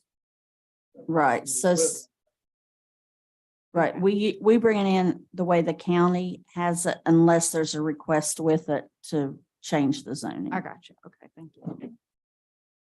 All right. All right, folks, prepare to vote. All those in favor to annex to annex the Greentown Loop properties, say aye. All those opposed, nay. Motion is carried. Thank you. We'll move to number 5, the ordinance to increase sewer rates, the first reading. This is the first reading. We've included the ordinance in the packet that you received, and it's on the screen. And as the first reading by title only, an ordinance setting forth the rates, fees, and charges for service to customers of the sewer system of the city of Oak Hill, West Virginia. So this is the same, has all the same information that Michael Griffith went over with council at our special meeting in July. The same, all the rates. The second reading will be on September 11th, and the hearing, the public hearing also, and the final adoption. Everyone's gonna have to pay. Don't go in behind doors and discuss a bunch of stuff. You told him what y'all heard, because y'all heard, fine. That is you. Well, there's 11 pages there. Is there a hearing involved in the second reading? Yes, there's a hearing involved in the second reading Can I ask? that we can make, this will be advertised, this whole ordinance will be advertised. With the letter from the House of Delegates, David Elliott, is there anything like, he had all these different ideas. There was 4 bullet points that he had. And that there. I answered his, I had an email that I sent you all, and I answered those. Do I have that? Yes, I gave everybody a copy. I'm sorry, I got, okay. He said that most of the rate increase was for the project and that we could easily get grants, and we have gotten grants for the project, but most of our rate increase is due to rising operating costs. Since COVID, the price of materials has doubled or tripled since our last increase in 2019. Our increase, the last increase we had started in 2016. It was phased in like this one will be. And we have not had an increase since 2019. As you know, after COVID, everything has just gone up. It has increased. And it's hard for us to absorb that increase and still provide quality service. And there's Okay. also, if you look every system around, as Michael Griffith said, every system around is having increases. We're not the only sewer system that's facing this increase. We have also had rising utility costs. And as you know, in your homes, your electric has gone up and your water rates have increased. We are also facing those same increases. We have to pay an electric bill to operate our sewer system. We have to pay a water bill. And our electric bill, we use a lot of electric, that those costs have increased. Our infrastructure is deteriorating and we are facing more service calls every day. We have a lot of service calls that our workers have to go out on. Our staff has to answer those service calls. And we have been trying to replace the lines that we go to that are having issues instead of just patching them. And that costs money, but we're trying to help. We're trying to cut our costs without cutting service. And we just need a little help to be able to do that. The project is almost fully funded by grants and a very low interest loan. And we have talked with John Tuggle and Leslie Taylor. They have helped us through this entire project. They are the ones that lead us and help us to find the money available. And as I said, it's almost all grant money, $7 million worth of grants. And he talked about the hotel occupancy tax that cannot be used to supplement the sanitary board. It is for recreation purposes, and that's the way it has to be used. We give 55% of our money to the CVB, and Southern West Virginia is part of that, and the rest is to be spent on parks, recreation, tourist activities. So we cannot take that money and put it in the sanitary board.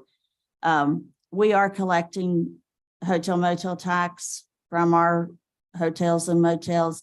We are not losing a lot of revenue, as Delegate Pritt suggested. We have one third place market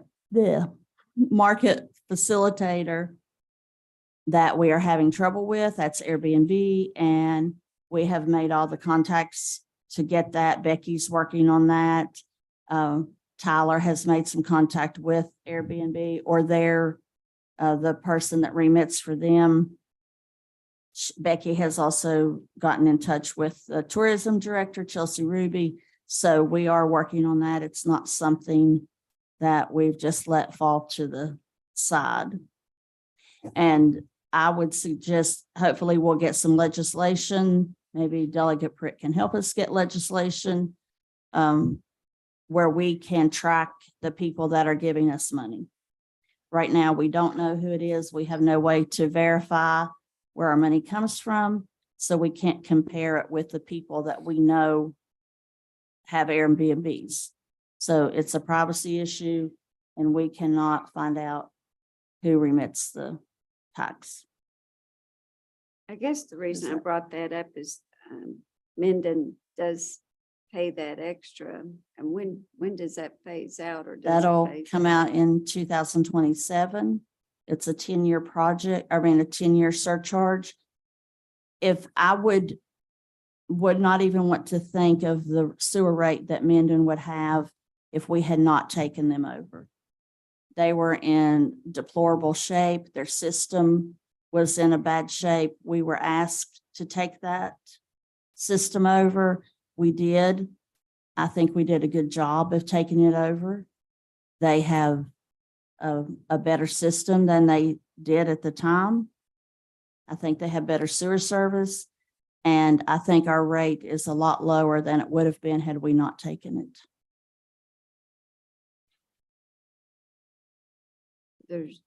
Is there anything to help? I mean, that does have a deadline. It's 27, you said 2027. 2027 is when that Can will, that be removed? If this was to go in effect, can that surcharge for those citizens that are down there, Right. can that be removed from them? for that's that? included in the calculation for this rate increase. That surcharge was to pay off a debt that we had to take of the Arbuckle system had debt. We had to take the debt, and that is to pay off the debt. What's the remaining balance on that debt, or do you know? No, it got paid off when we did the loan, the $23 million loan. So that debt, I remember actually the estimate of the amount of the surcharge over a 10-year period would not satisfy the debt. right, it would The not. debt's been paid, but to repay that indebtedness by those in the area that created the indebtedness, the 10-year surcharge was not enough to pay it off. So in other words, all the citizens of Oak Hill, whether you live in Mendon or elsewhere, shared in the cost through sewer bills of that indebtedness. So are you saying, Bill, the rate increase that happened in 2016 was to help bear the burden of that? I just want to make sure I'm following you. The Rule 42, and I believe you're right, I can't remember for sure, in 2016, that created the surcharge, which is both a flat charge and a per 1,000-gallon charge. The calculation of the 10-year surcharge on residents that were former Arbuckle residents, that it was built into the Rule 42 or the rate increase for that to last 10 years, but that was estimated as not being enough to actually pay off the debt. So That we absorbed. yeah, so all the residents of Oak Hill, in essence, shared in paying off that indebtedness. It was just not as much for the other Oak Hill residents. Right. Also, Mendon is not the only part of the Arbuckle system that we took. We have Pea Ridge as part of that system. There's some Gatewood residents that are part of that system. We have done a lot of work in those areas. Also, our staff, our guys from the sewer plant worked at a place at Greentown and have improved an I&I problem that we had in that area, about 12 million gallons a month. That is not going to our plant that was coming into our system. So we have been working on this system. It's not this increase is needed. It's not because that we're just wasting money and doing things. That's not it. Those guys are working every day and they work hard, and they work in stuff that none of us would want to work in. It's disgusting. It smells awful. I don't know how they do it, but they do, and they do it every day. They're down in something every day, in a manhole. And if you'd go to the plant that Zach has been working at, and you could see the mess that was there, it's something that's happening every day. We need to increase to provide service. If we don't get it, we're not going to be able to do the things that we do now. I'm just gonna speak for myself here, not try to speak for anyone else. I know. I mean, I work around those guys every day. I see them all, and I echo what you're saying on that. That you've got a top-notch bunch of guys that work out there. Really do. They do a fantastic job. I think the thing here is a couple things I like for the public to know. One is, from what I have gathered, this is not this council's fault that we're going in for this.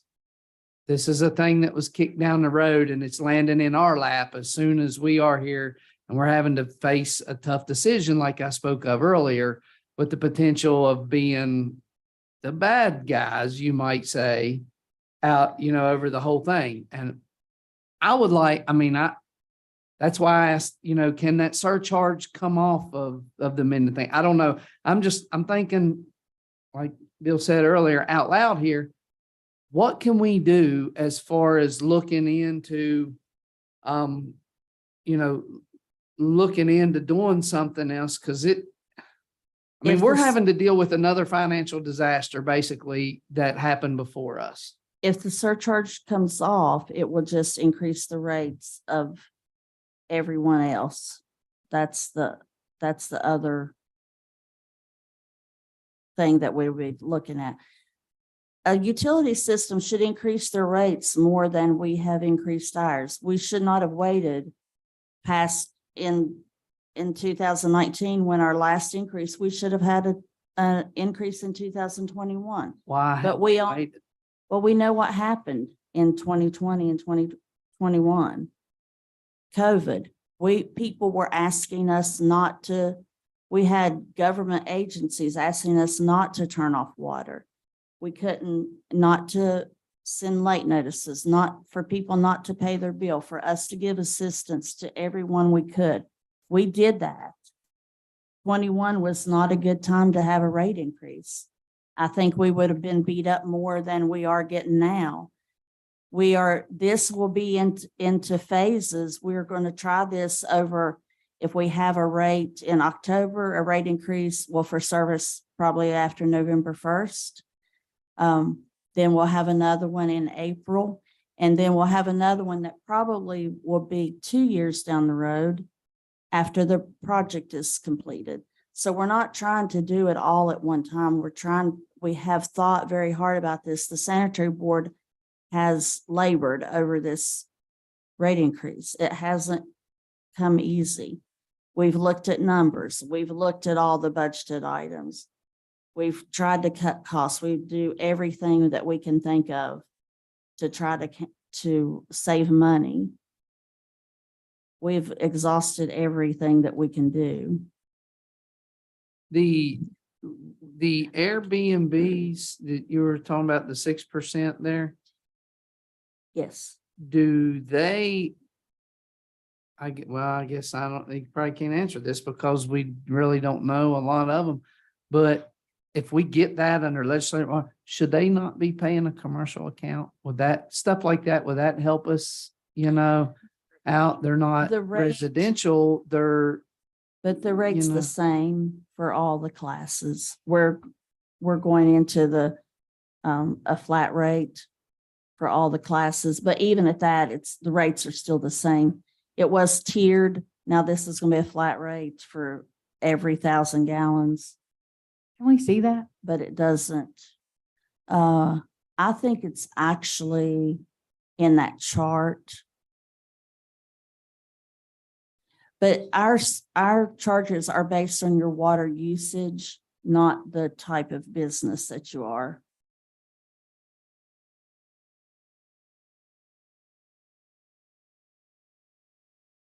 Mr. Ayers, did you want to? Okay.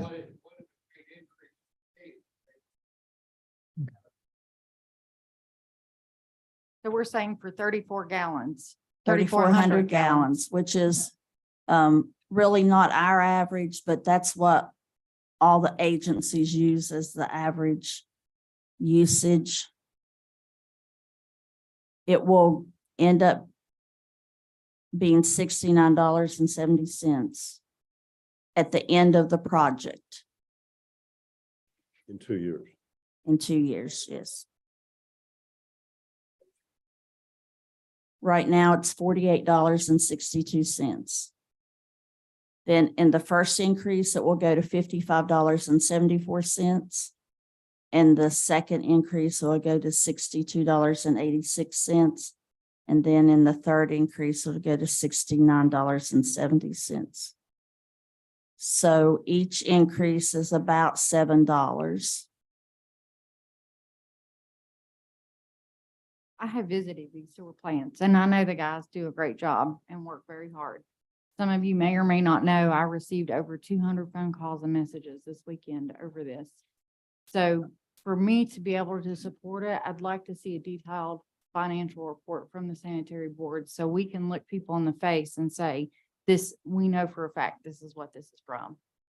And I think you got that today. I believe Valerie sent that to you.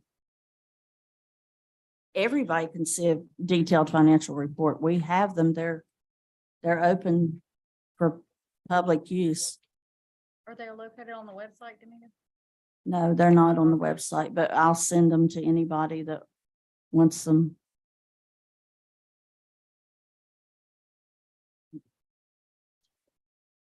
Mr. Willis?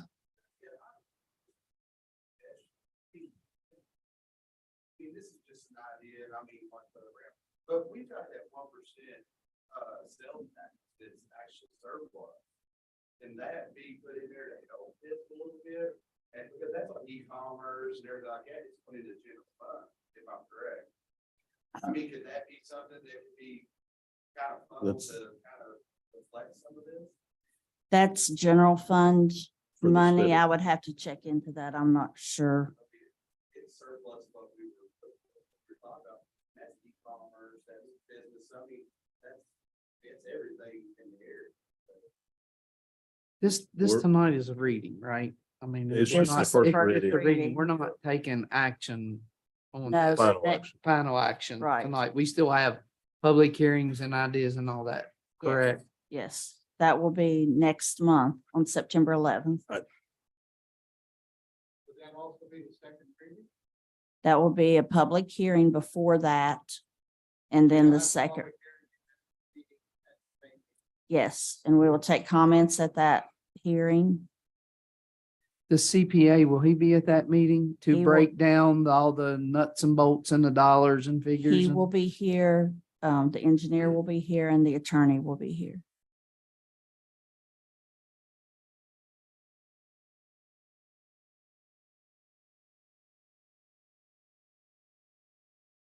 Anything else? Anyone?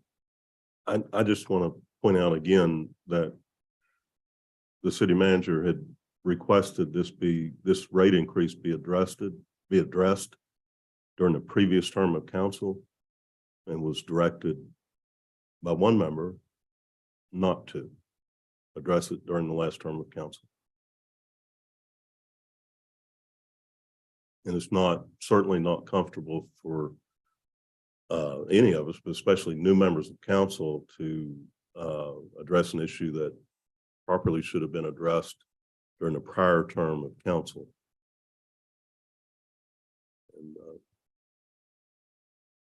And it was a former member of council. It's not, I know there's some that were reelected, but anyway, I think that's poor government.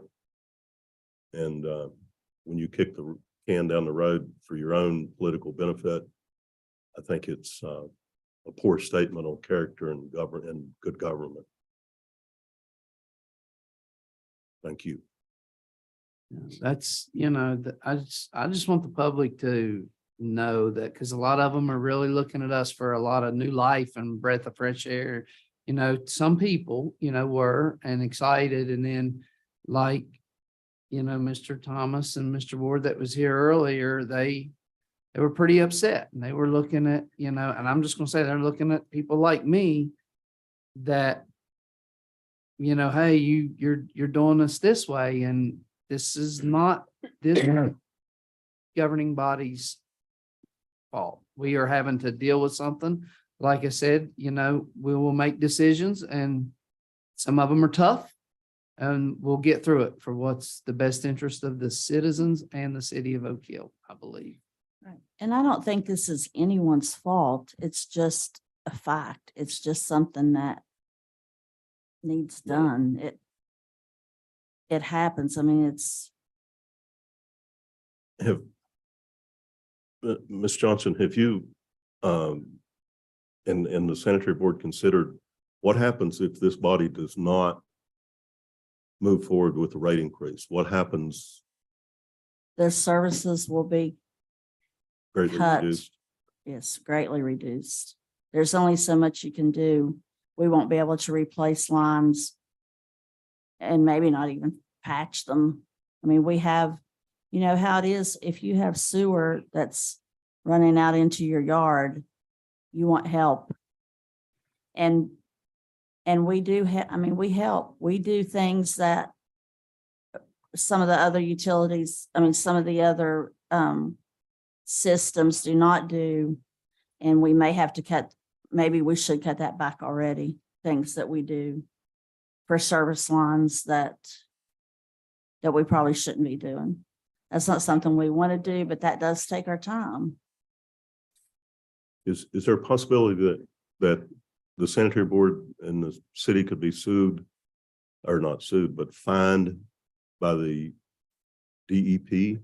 Yes, there is. So it could cost us much money without, It could, Less if we have service. spills or, yes. Can I, Ms. Sears, go ahead.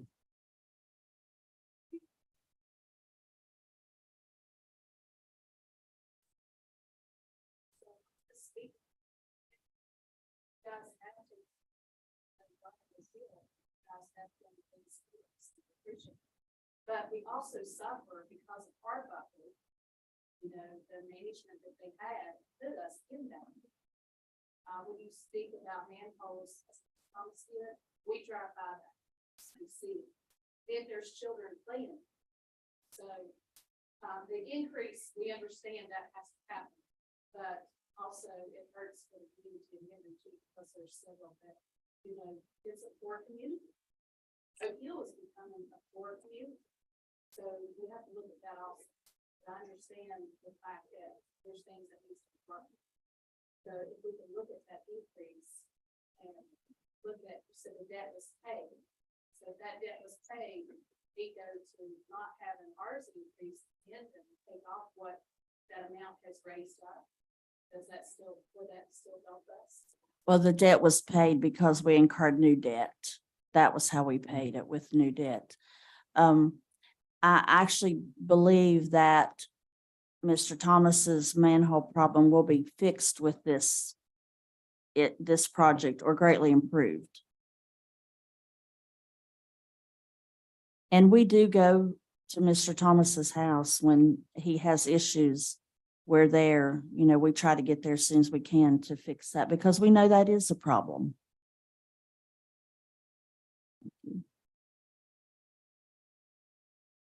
So, but that $15 surcharge that the Menden people are paying, that can't come off then. I'm just, trying to think of something. I if will there- talk with Michael Griffith about that and see how it will affect this whole thing. I don't know. I don't know how it would affect it. Right, because there's, So, I would, because I don't think there's not an overwhelmingly lot of people in that area. So I wouldn't think that number would play that big of a factor on the larger end, There's but it about would be a bigger factor on 700. their end. There's about 700 people on that system that are paying that surcharge. but like you said, that's Gatewood, Pea Ridge, different areas. Right. So we couldn't just take it from Menden. I mean, we would have to take it off of everyone's bill that's paying the surcharge. That's a conversation you can have. I can have that conversation, yes. Bill, you mentioned us being sued by DEP. Why would that be the case? So I'm following what you're saying. okay, you have anytime you discharge into a stream of the state of West Virginia, you have to get a permit to do that. and it's called an MPDES permit. And if you violate that permit by allowing discharge into streams of West Virginia, then who's ever responsible for that can be fined by the Department of Environmental Protection. And so if it's coming from our collection system within our sewer, we are responsible for that. Thank you. Question, if I may, in favor of community, is it possible that we could, the whole community absorb some of Minden's and we just kind of even it out across the board? Is that something that could be done? I'd be willing. That's to. what, Yeah, that's just for the what we sake of could, community. that's what I'll talk to Michael about and Okay. see how that right. will work out. I know it's not a popular thing, but just might as well be, everybody be affected. If we're gonna be community, we need to be a community. So we'll think about it. We'll see what we can do. Yeah, It may be just a small addition to this. It may not be that. Yeah, and if we could do something somewhere else, because that would, I think that would, I think that if this is, like I said, this is landed in our lap and I spoke about the bank, we're having to make tough decisions, and some people will be happy and some won't. And some are unpopular, and I get it. But I think we need to look at some things as a council, as us here as a council, since we got handed this, not just say, no, we're not going to do it, because I see the need for it too. And not just jump in quickly and say, okay, they're requesting it. Since they requested it, we're going to give it to them. I think it's our duty as a council to look at the citizens and try to work out the best avenue that we can for, and it may be what they're asking. And then we may find somebody may come up with something, along the way that, that's why I was asking about the 15 or the surcharge. That's just my opinion. I think it's a good idea we would have to look at the numbers. I think it's an excellent idea, and hopefully the numbers support that to where it's not a great increase No, on that's not it. on everyone. And 700 customers doesn't seem like it would be, but we will have to look at them to see. Yeah. Okay, here, I think it tells how much. But when the city Those manager gets through, I have a question. I was just trying to see, I thought that we had maybe on this, how much those surcharges were. But I don't think it is. I don't think it's. As far as getting that information, what it would do to the overall rates for the per 1,000 gallons for every customer in the city, if we did away with that surcharge, do you think that would be feasible to keep the same date for the hearing and second reading if we would have a first reading this evening? Mr. Fowle, do you think that would be too substantial of a change? If we changed the rates? Yes, I think if you're gonna change the rates. It would be, That's so we'd right. have to start that over. Just If have you're- to have first- Actually, sanitary board needs to make a This- recommendation. Oh, okay. Right. But we could have special meetings if you're up for that. I Well- mean, we could. Whatever just we do need. some, Let me ask you if it works out, because I don't want to create an undue hardship for anybody, but would it be possible in your opinion, if we tabled the matter and had a recommendation at the next meeting of the sanitary board, which is this Wednesday. Wednesday, but of course, they're not going to have time to I know don't know if the Michael could figures. get that together. that He's not going to quick. be able to get it by No, Wednesday. I think we have a call. Let me look. I think we have a call tomorrow, actually, on If- the sewer, on the project. And he will be on that and, oh, no, it's not, sorry. Well, Oh, it's on Wednesday morning before the sanitary board meeting. Okay, then customarily, the sanitary board has no purpose, has no reason to have a special meeting, but could they have, even if it was by telephone conference, a special meeting Yes, when those figures become available? they And- could. They're then- very easy to work with, and there's just two other members besides me, so. And then we could table until next month, this decision, the first reading. Yes, Does that sound feasible? Does anybody? I agree with that, Bill. Okay, Yeah. well, we would.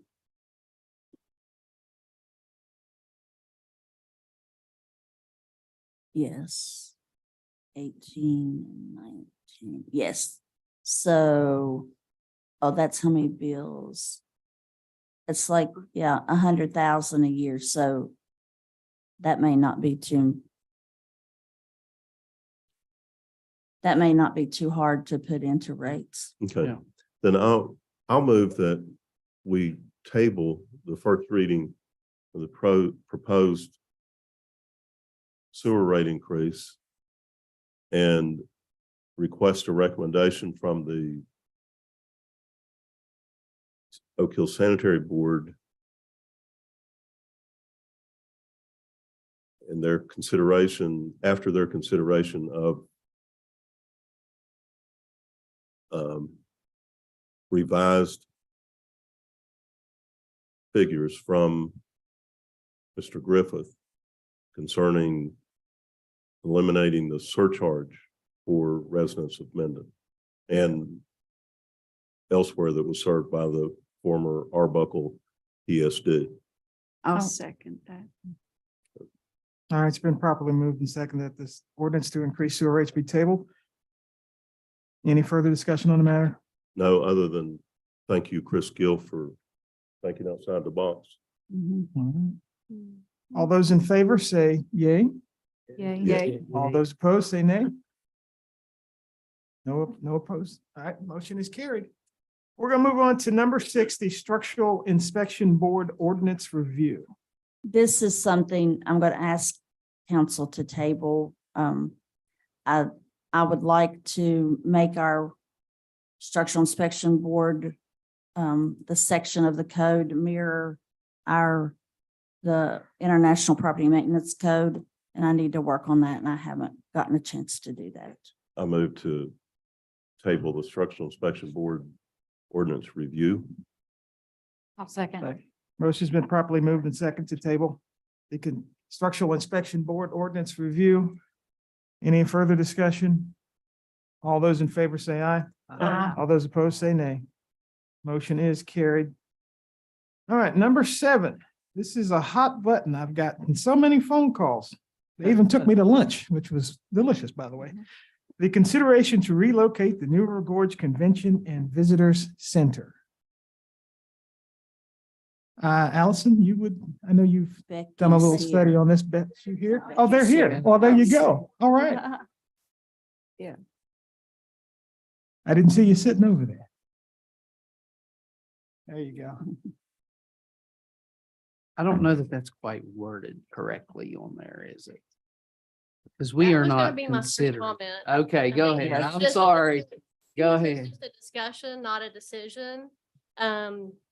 I know you all probably saw it in the news that the Fayette County Commission signed an agreement.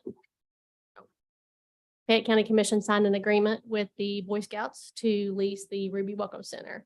And the news article said that their hope is to turn it into a Fayette County Visitor Center.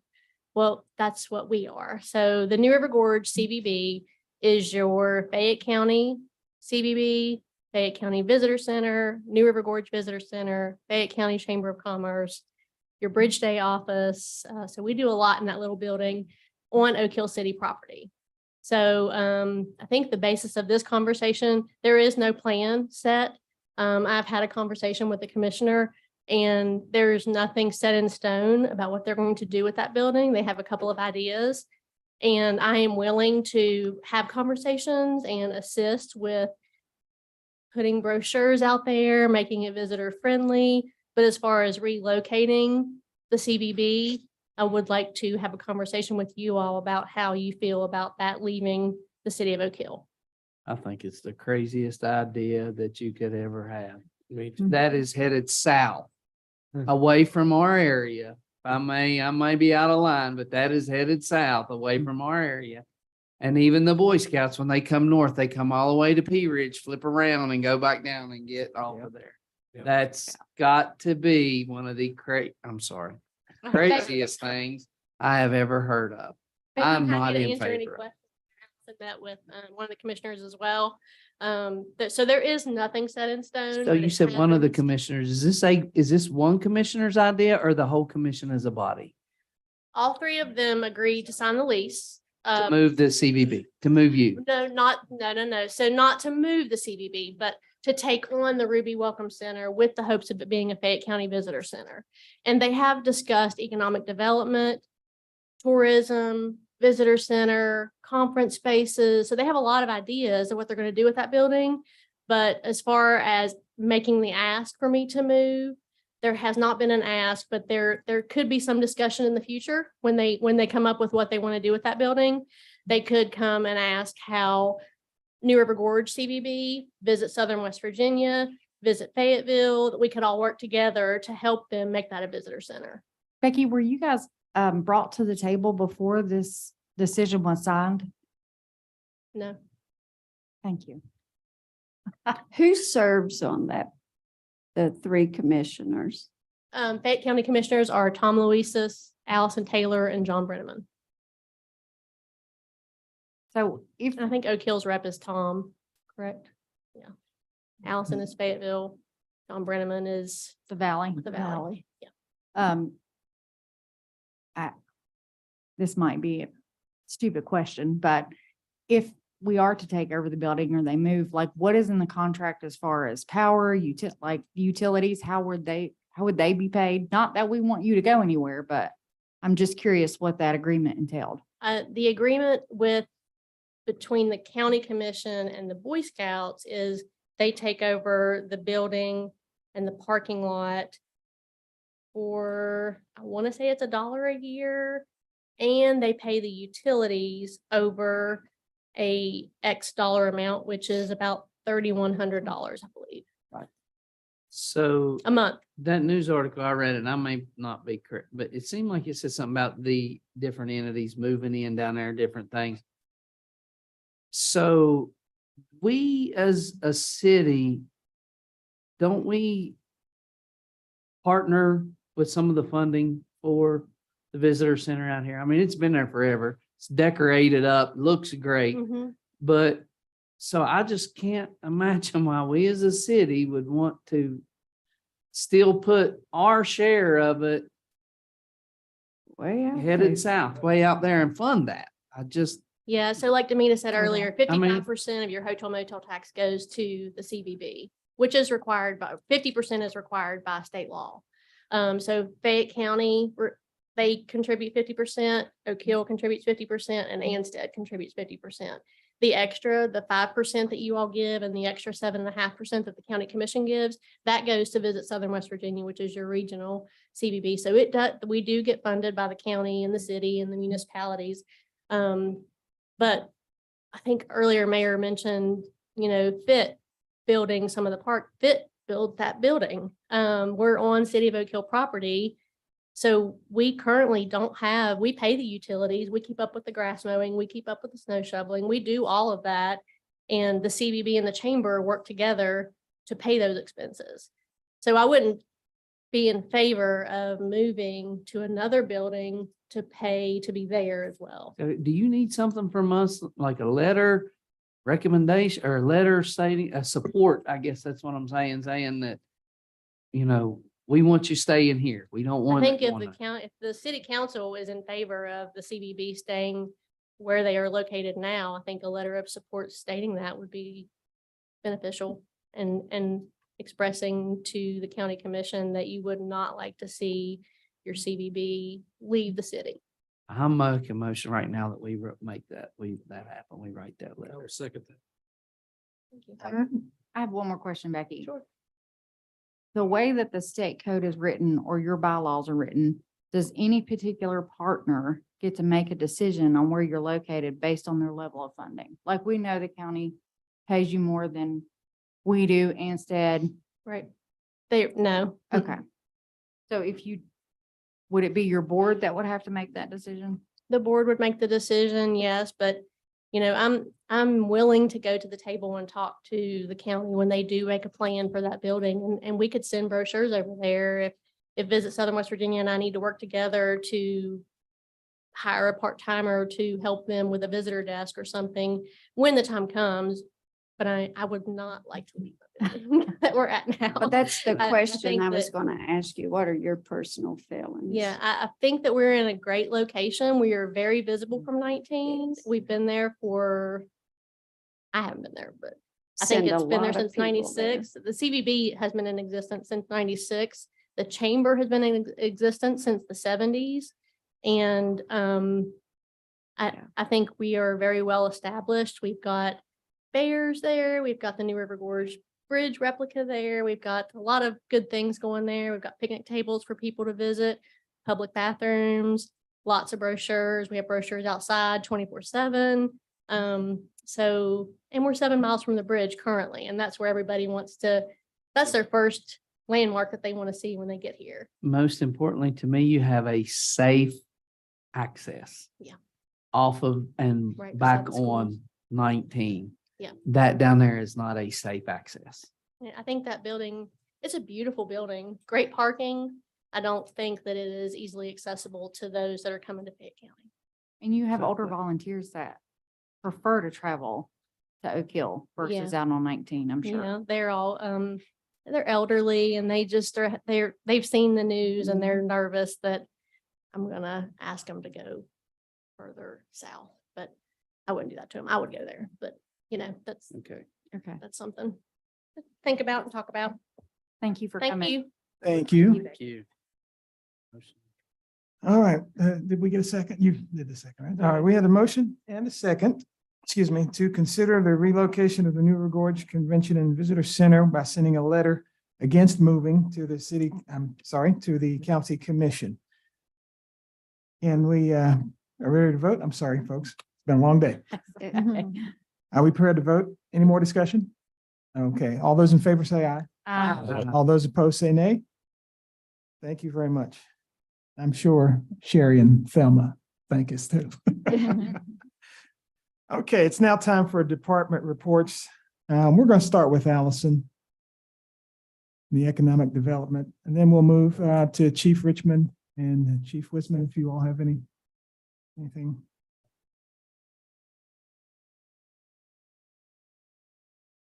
All right, ladies and gentlemen, thanks for having me up here to present to you this evening. It's been a long day, so I'll keep it pretty brief. I would like to invite each council member individually. I sent everybody an email to meet with me so that we can talk about, we've got so many projects happening right now on the economic development front that I would love to be able to meet with you guys all individually. So I can make sure that my efforts and our economic development efforts are in tandem with what you all see as priorities for the areas that you guys represent. And that's going to be for now. And then of course, for our future generations, that's what we're all about here anyway. A few highlights of what we're doing in the economic development sector for Oak Hill right now. The biggest is going to be the reorganization of the Oak Hill Business Owners Association. Myself, Kevin Willis, and Rachel Davis have been working very hard to get the entire governing structure set up for the Business Owners Association. And all three of us are really proud of the work that we've done. And we are not half doing this. So where we are right now, the mission of our Business Owners Association is going to be to connect business owners in the Oak Hill area to the resources they need to collectively thrive through education, peer contact, and networking opportunities while serving as a liaison to local elected officials. So we've got a whole organization document, and I've sent that off to Mr. File to review so we can make sure that if we need to be chartered and all those kind of things, we've got it all set ahead of time. So we will have a formal announcement for the Business Owners Association probably before the next council meeting. And that's going to include hopefully a story on WOAY and a press release so that we can get all of our business owners on board at the same time. Other big properties big projects right now are going to include the restoration of the Collins Middle School property. And there's a lot to talk about there. Long story short, the end goal is first, we've got to figure out who actually owns the property.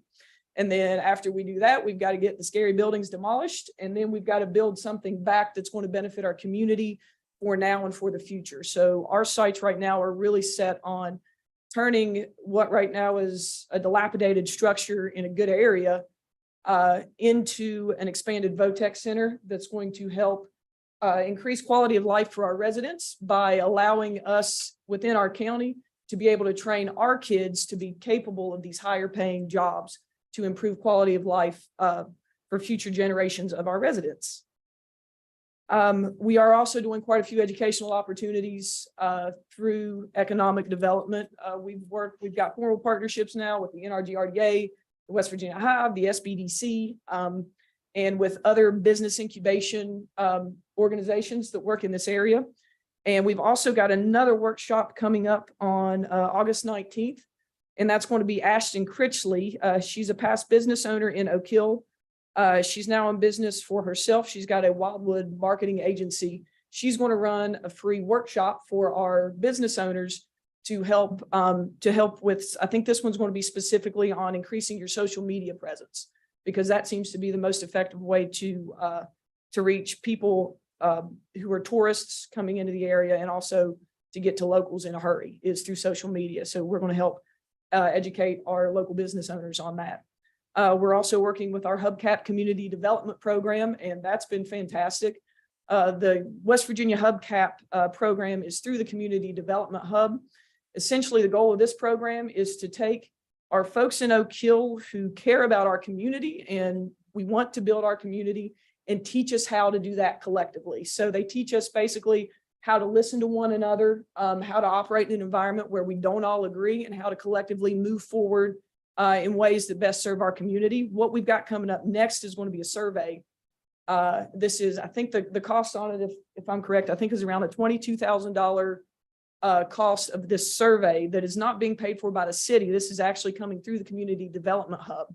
And now we've got the hub is also going to partner with our board of directors for the Business Owners Association, so that the questions that we have going out in this survey are not only going to fuel what our residents want to see as far as like parks and festivals and those things are concerned, we're also going to be able to identify gaps in what we're offering on the business sector as well. And then once we can figure out where the gaps are, then we get to incubate other business owners so that we can build more business with our locals that match what we want to see in this area. We're also working on assistance with privately owned lands that have commercial development potential. So that's going to be different areas. We've got a few big ones in particular that we've identified that are within city limits that have the potential for industrial development. We've got to get site plans together on these. We've got to do geological studies. We've got to figure out what kind of development would want to come here and what's that going to look like. The closer to shovel ready that we can get these sites, the more likely we are to be able to find our industries to come in and really take these projects on. So we've partnered with the NRGRDA. We're also partnered with the folks who are working on the Hatfield and McCoy trails, so that we can see what these kind of developments want to see in our area, and how we can help really facilitate going from talking about these developments to shovels in the ground and new jobs, good paying jobs being created in our areas. So that's going to be the biggest parts. There's still several other things we're working on right now. Our engineering assessments of buildings have been going very well. We've got 2 of them completed already. And of those 2 engineering assessments, one of those has already resulted in increased interest in a building on Main Street. The other assessment that's been completed at this point has identified a building that had significant safety concerns, and we're going to be able to speed up the process in taking that building from something unsafe to even walk in to potentially being the site even of a community center in Harlem Heights next. So I'm really proud of the church that's in that area as well. They've been incredible partners. And I think it's more of a testament to how great of a job our city is doing right now of encouraging people who want to have a hand in community development to step up, and they're getting heard and they're excited about that. And they're becoming some invaluable partners for us in the city. We're also working on, last one, I promise, there's a lot, but this is the last big one. We're also working with the New River Arts Coalition, and we're working on other partnerships to increase the marketing potential and the value of the buildings on the section of Main Street where we're located now, doing things like art walks, cleaning up the front of the buildings. I'm working on arranging a meeting with our business owners and folks who are very familiar with how an art district and a historical district would potentially work, so that we can get that information in front of the building owners and let them make a decision so that collectively we can move forward. And I think that's going to be something great to increase the value of our buildings on Main Street. And that's also something that's fantastic for us and quality of life as we make the downtown area of Oak Hill a place that you want to go hang out on the weekends. That's a lot. I apologize for all the information, and don't worry, I only cut it to half of what I had for you. If anybody have any questions I about met with this? her the other day and she cut it to about half, but I Allison, was impressed. Very impressed. When these projects start to come to fruition, we're going to see great things in Oak Hill. I believe that.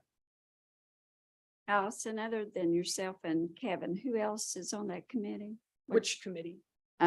Business Owner Association. So the three people who have been the most active have been myself, Kevin, and Rachel Davis. Rachel Yes, Davis. she and her husband own quite a few Airbnbs.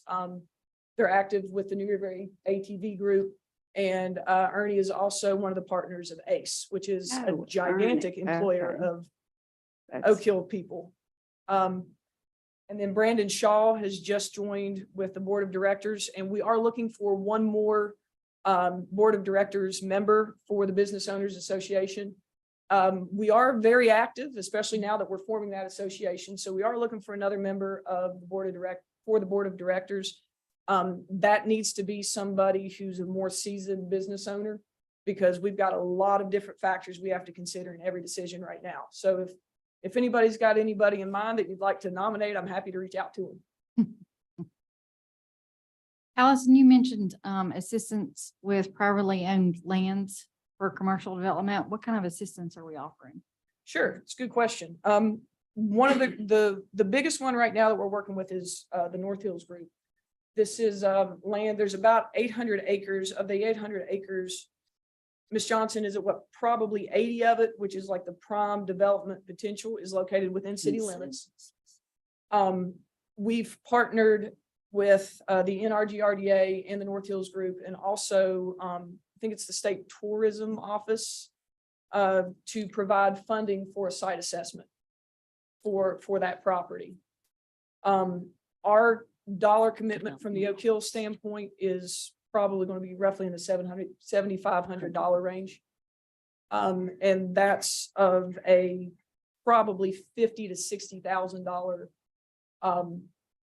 $60,000 building plan or assessment for property. I know I've had a lot of the small business owners on Main Street reach out about what assistance we can give them with advertising, getting, not just social media, because everybody can do that for free. Mhm. But that's the biggest concern I hear from all of them in being successful and having longevity. Absolutely. Yeah, the biggest challenge we have right now with the businesses on Main Street is, in order for the area to be an attraction, which means people are coming in, not going out, especially on the weekends, for people to come in, the components have to match.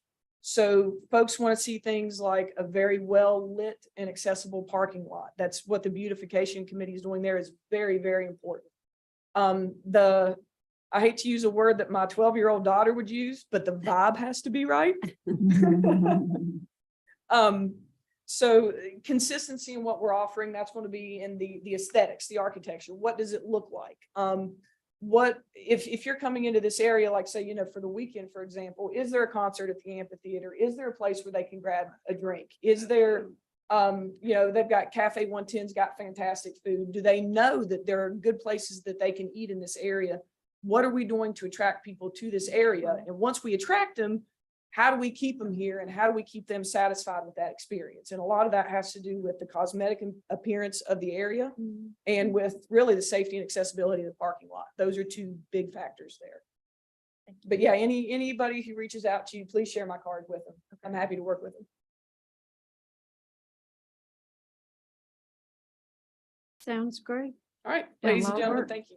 Thank you. Thank you for the Thanks, work out in Alex. all the heights. Absolutely. Like I said, they've been fantastic to work with.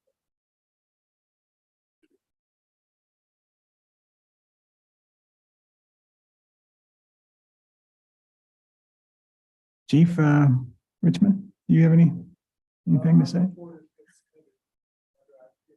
Okay. Thank you. And Chief Wisman? All right, can we get a motion to, go ahead, Mr. Smallwood.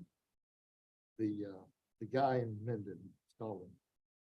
But the problem with the ATVs. We went down, Prince went down and met with him, and they had a pretty good discussion. I think he seemed like he was pretty receptive to you being there. And he was advised, I think maybe some of his complaints is him not being knowledgeable about our ATV laws, that just because he sees one. Right. Doesn't mean it's illegal. I think Prince witnessed the gravel road. Gravel's not blue and donuts, but you can tell, and I think he was pretty receptive. I don't think he's called since then, and we want him to call for the problem. Yeah. But I think just getting some knowledge about our ATV laws. One of the gentlemen he complains about does have a driver license now, so that may have been part of the problem also. I told him I would bring it. Mayor, I've got a question maybe directed, I guess, maybe to the city manager about on the department reports. I've seen stuff from Mr. Mr. Light, and Ben spoke last meeting. He gave us a report on some of the things that he's doing. But one of the things, and maybe I've overlooked it, but I've never seen anything like and I know there's a shift and change. I've never seen anything, I guess, on zoning. I guess what I'm wondering is like how many people applied for special use permits or, or applied for a rezoning or, like has the advertisements, are they being done correctly? It's just, I've not seen anything from the zoning office in our council packet that I've seen. So I'm just curious about that and like the duties. I think maybe we probably need like descriptive duties of, all right, this is Mr. Light's duties, this is Mr. Love's duties. That way, in case if there's an issue somewhere with, a code enforcement versus a zoning or something like that, that they know who the person, we know where it fell through the cracks or, it's getting done or where to point someone toward, We can do that. Typically, the zoning is approving permits, looking at the zoning, making sure that it's zoned for what they want to do or that it's meeting the requirements of our zoning ordinance.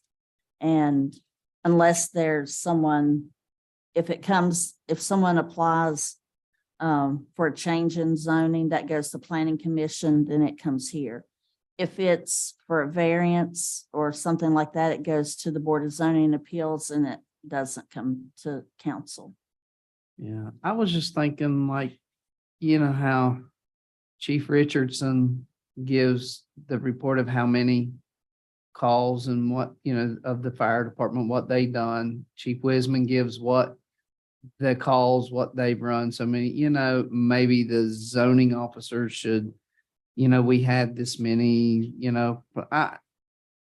permits, people request for rezone, just because there's nothing there that I haven't seen anything from zoning. We have a report that we can do for the permits. Other than that, there's not really much. I mean, you'll see it here if it goes before the planning commission. it's going to come to this body. And the Board of Zoning, I can give you, I can do something, a report, have Darlene to just type up any activity that they're having. I'll mention it in my comments. Okay, okay. Thank you. All right, can we get But you a, will fall a asleep. motion to accept all the department reports, please? I'll make a motion that we accept the reports. Second. Second. Thank you. It's been properly moved and seconded that we accept all department head reports. Let's prepare to vote. Any more discussions? We're good? All right, all those in favor, say yay. Yay. Yay. All those opposed, say nay. Thank you very much. The motion is carried. All right, we're going to move on to council comments. So whoever would like to go first? I'll go first because I'm going to piggyback on what Chris was saying. I don't mean to put you on the spot, Tyler, but Tyler's mentioned before to us that there'll be some training, and a big part of the management here is through GIS to keep up with things. And there's as Mr. Gill and Chief Richardson will tell you, the fire department, you can find out more than you want to know about the calls and the fires and the motor vehicle accidents and all that. The same thing with Bill Light's activity. There's a capability for us all to have not just a static report once a month, but to have access to what's going on 24/7 in real time. And so I'm not trying to put you on the spot, Tyler, but that's forthcoming, and that's going to be, and I mean, just the real world stuff is like somebody calls you, a friend of yours calls you at 7 p.m.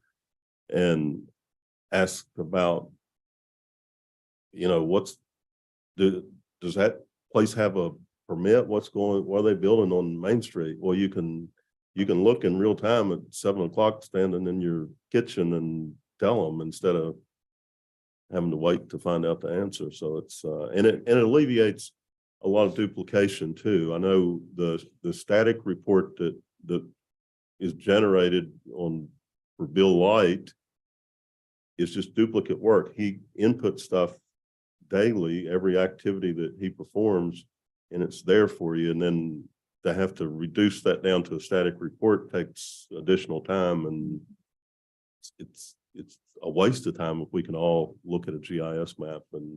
And all the iPads are in for everyone, right? And Tyler's working on getting them set Right. up with everybody's email, and then we'll have a training. Private tutoring. Private Mhm. tutoring, yes.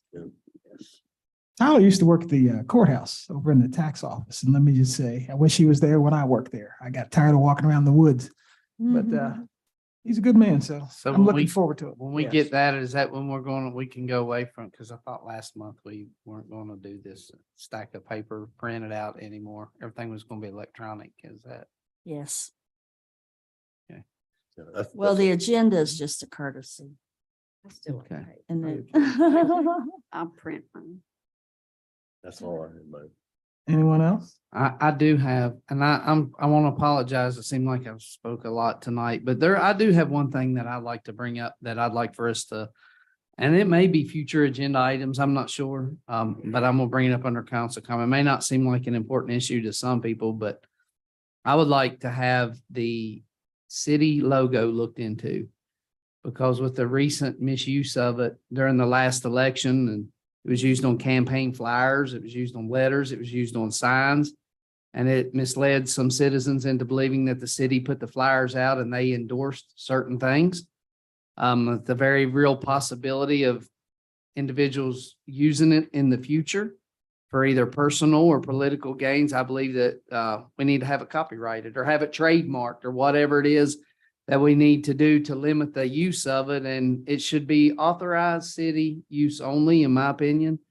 And I think it should be passed if we got to do it in ordinance or however, and this may be something we need to put on the agenda, that if anyone uses that city logo without, however, most things are with the express written consent of this, whatever, that they'll be subject to penalties under law. I think it's that much. Do you have a suggestion for that? Bill? To respond to one issue we just brought up, probably ought to check with the state ethics office about the use. We did. It was. Did they? They said it was okay. Because it was not Because it wasn't, copyrighted okay. or trademarked. What they said, because it was not copyrighted or trademarked. Had it been, then Right. it would have been an issue. So you all have, you have a logo, but it's But no just trademark. something you all put together. Probably is what.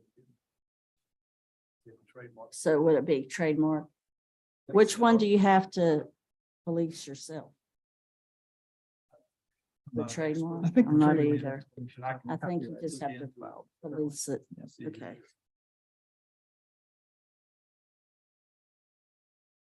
Anyone else?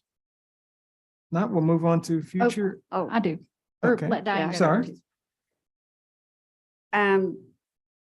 Just overall cleanup of the town, like how do we make business owners clean up around, like who owns Dollar General down here? That's a disgrace.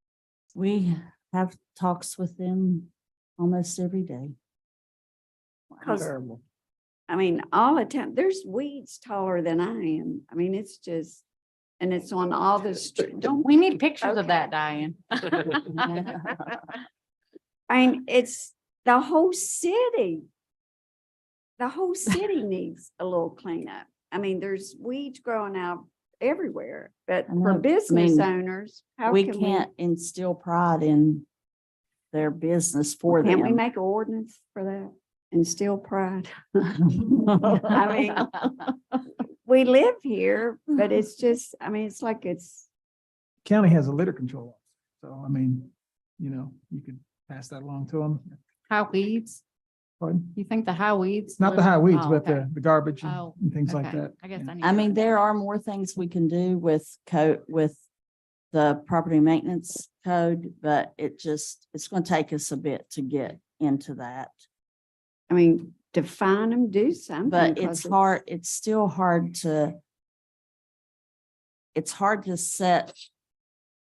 That's in the eye of the beholder, I guess is what I want to say. Looking trashy is in the eye of the beholder, so it may not look bad to everybody. I mean, I know there's some things that we can say, the grass can only be 12 inches high or, but you can't say, just because you like that doesn't mean that I do. You might think something is distasteful and I think it's great. So that's hard to regulate. Your opinions are hard to regulate.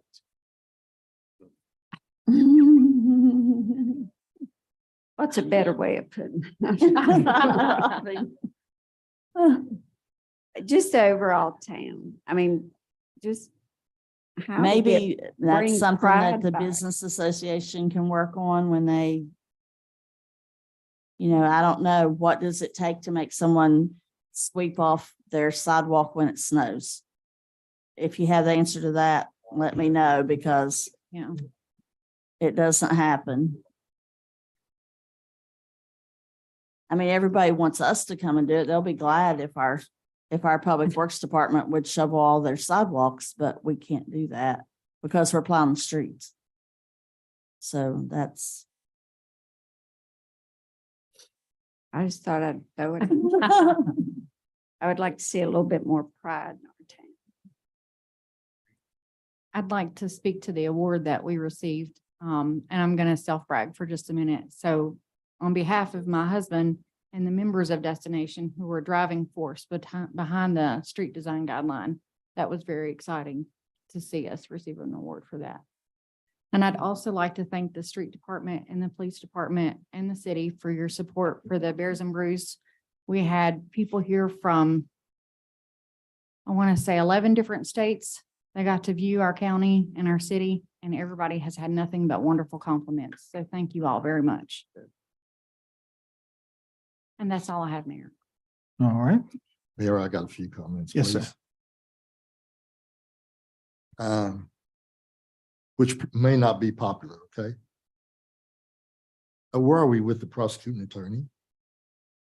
I put that in my report. We've had 3 resumes received, and I want to set up a meeting with, since Mr. File's here tonight, with Mr. File and Chief Wisman and Assistant Chief Prince. Okay, back in April, I made a request, meeting protocols versus freedom of speech. Is there overlap there or what? Do we set the rules for the meeting or do we need to? What occurred this evening? Not necessarily, no, not just this Those- evening. Remember the guidelines that about not using names and all that.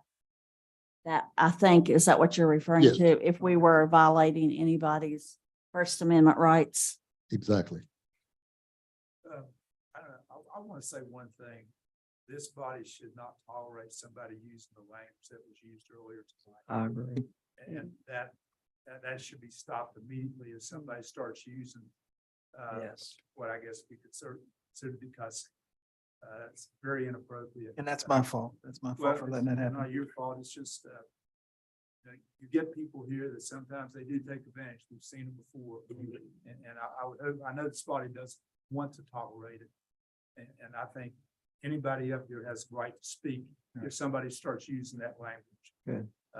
That needs to stop. Now, I'll be glad to look at what you're referring to and get back with you and counsel on that. I think that's, by this being a public forum though, and the incidents that were talked about are on record and a public record. I don't think there was any inappropriate stuff going on there, but legally, we probably should still check. I mean, absolutely. They covered it in the municipal league. I was gonna They did. say, the Conference. didn't you all attend a conference with that? They did, and they said that citizen speaking at the municipal league conference in one of them workshops, it was said that a citizen that is speaking could look directly at me and call me by name. And if we tell them no and put the parameters with the rules, we were violating their First Amendment. And I guess that's, if you're gonna be willing to sit here, then you gotta be willing to be accept to be addressed by name. Now, you don't, no, like you said, Mr. Powell, you're not cursed, Right. belittled, things like that, but a citizen could look and say, Mr. Gill, I spoke with you on the, or something like, and we can't stop that. That's Correct. I agree with that completely. But there's no requirement for you to be made to respond to somebody that comes to you at a meeting like this. If somebody wants to single out an individual, they can say something if they do it appropriately. But that individual is not required or expected to respond. And the offensive language, which you already addressed. That is not protected under the First Amendment. And we saw tonight what happens because he was removed. All right, any? Yes, we did. I have a couple more. Oh, sure. I'm sorry for having so many, but it's just, I feel that it is necessary, okay? How about the historical marker for Marion McQuaid? Where are we with that? I was working with the former mayor on that to get the words to put on it, and so I have not picked that back up yet. Okay, and the question of the Jones Avenue, Lee Street, Thompson Avenue, you've already addressed that. I think we have an excellent report on the playgrounds versus and the ADA compliance. Where are we with that? We We are have- nowhere. Because we had an assessment done. Right, Josh did that assessment. We just have not done anything with that. Okay, another thing, the bridge situation in Minden. I believe when the Department of Highways when they were here and spoke about that, they said it would be in the 25 year, their 25 planning year, when that went into, when they were talking about replacing that. I don't know if that's changed or not. And the parks I can check with. in Minden? Those deeds are in the hands of Ernie Kincaid. And he is looking at those. Ernie Davis, not Ernie Davis. He's reviewing those before he signs them. And the sidewalks out here in front of the alumni, they need a little work on them. Is there money for that? I can check. Think there may be still in the paving budget. That's not a much used area though, so I didn't think it was a Yeah, maybe an assessment. That was a of sidewalks in the city before we start priority. fixing sidewalks. And also concerning vacant structures. Is there a list of those? And is the city billing these people as prescribed in the ordinance? Yes, there is a list and we are billing them and they are paying. As well as the liens when you can get the money? We don't have any liens against our vacant property yet, do we? We haven't placed liens on vacant property. Okay, another one, the ordinance 6.18.150, where we're talking about tree limbs and branches overhanging in the public right of way. We enforcing that? We try, yes, as we get those complaints. Bill Light takes care of those. I'm sure there are some that we haven't taken care of, but we do try. One more thing, well, several more.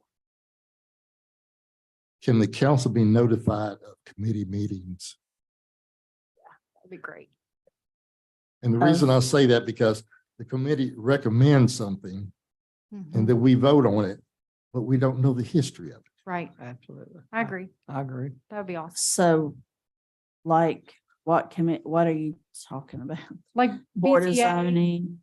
any public meeting, it Yeah. would be nice if there was a calendar on our website saying the BZA's meeting this time or beautification committee. I mean, those are all public meetings, right? Yes. It would be they are. nice if there was a calendar on our website, so everybody knew when those meetings were. Rhonda, if you don't hit me over that, thank you very much. We'll meet you outside. And also maybe a notification of new businesses that set up in town. Oh, yes.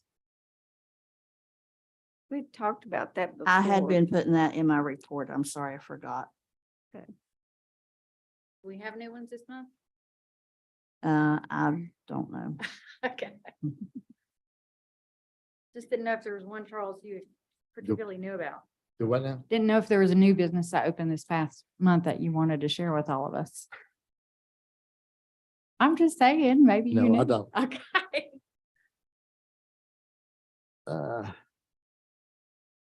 I was up here one day and there was a guy who was doing grass cutting in Odd Fellow Cemetery. I wanted to know if we could help with that. That would have to help also Highland and any Okay. other cemetery, I I think. just said I that- would bring it in front of the council. Okay. We are removing a tree that fell there in Oddfellows, but as far as grass cutting, adds some extra to our crew that's already pretty busy. And last, the training sessions. You mentioned one on August the 21st. Yes. Are we having any training sessions with the ethics committee? No, he's, the gentleman that's coming is also doing the Open Meetings Act. And that's the required, you all are required to have that training on the Opens Meeting Act. He's going to do it on the roll of council and the Open Meetings Act. You also mentioned one on budget. Yes, but won't be in this. I don't think it's gonna be in this time. We had, didn't we add something else to that August 21st? That's, seems like someone wanted to do, oh, I think the mayor wanted to discuss our plans for the, just get a general idea of council's plans, and we had planned on doing that on August 21st. I was thinking that when Tyler did his training on that we could go over the budget and do training on that. Okay, and one more. Sorry. Hey, I've known you 40-some years. This is the most you've ever talked. I'm enjoying it. Thank you. What is OPEB on the budget? That's other post-employment benefits. And that's, we've had that for a while, that OPEB liability, where the state made us set up a liability, or to show that we recognize the value and the cost of people when they retire, that there's going to be health insurance coverage for them. And we need to recognize that on our financials.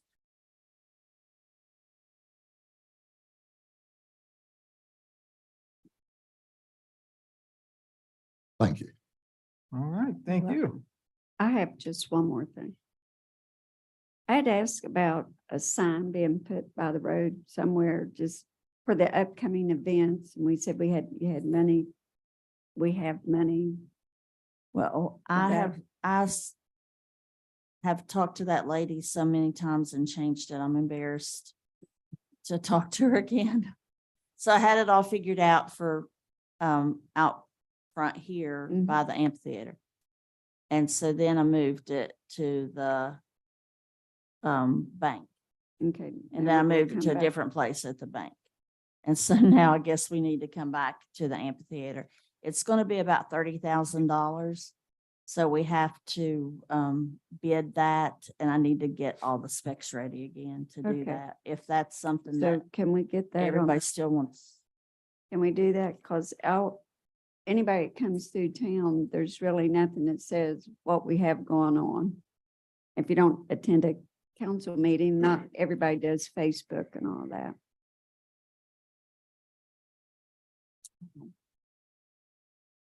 Thank you. There's also a National Jeep event coming up September 30th. I don't know if anyone knows about it. It's called Wheeling for Hope. So it'll be down at Ace. There's some trails and lots of Jeeps. So main event starts around 4 to 11. So if you all. Mayor, if I may add to that, that's going to be a major thing that Michelle Reiser is undertaking. It's a fundraiser for suicide prevention, from teens all the way up to adults. And it's going to be if you like side-by-sides, if you like Jeeps, they're going to be riding trails down at Ace. They're going to have music that night. They're going to have a lot of stuff. She was going over it with me. I'm going to be there with organization that I'm involved in with critical incident stress management. And there's so much there that's going to be there that night that I do encourage anyone to come down there and be a part of that. I thank you for bringing that up, Mayor. Absolutely. Well, we'll move on to future agenda items. Does anyone have anything that they would like to see on the next agenda? Clean up Email you the later. town. What? I'll email you later with my list. Oh, Well, the announcements are the next city council meeting will be scheduled for September 11th. Might be a little odd. I don't know if this has ever been done, but does anybody have anything to say out in the crowd? Anyone at all? We appreciate you all being here. We appreciate you all watching at home. And if, as the pastor says, if all minds are clear, we're adjourned.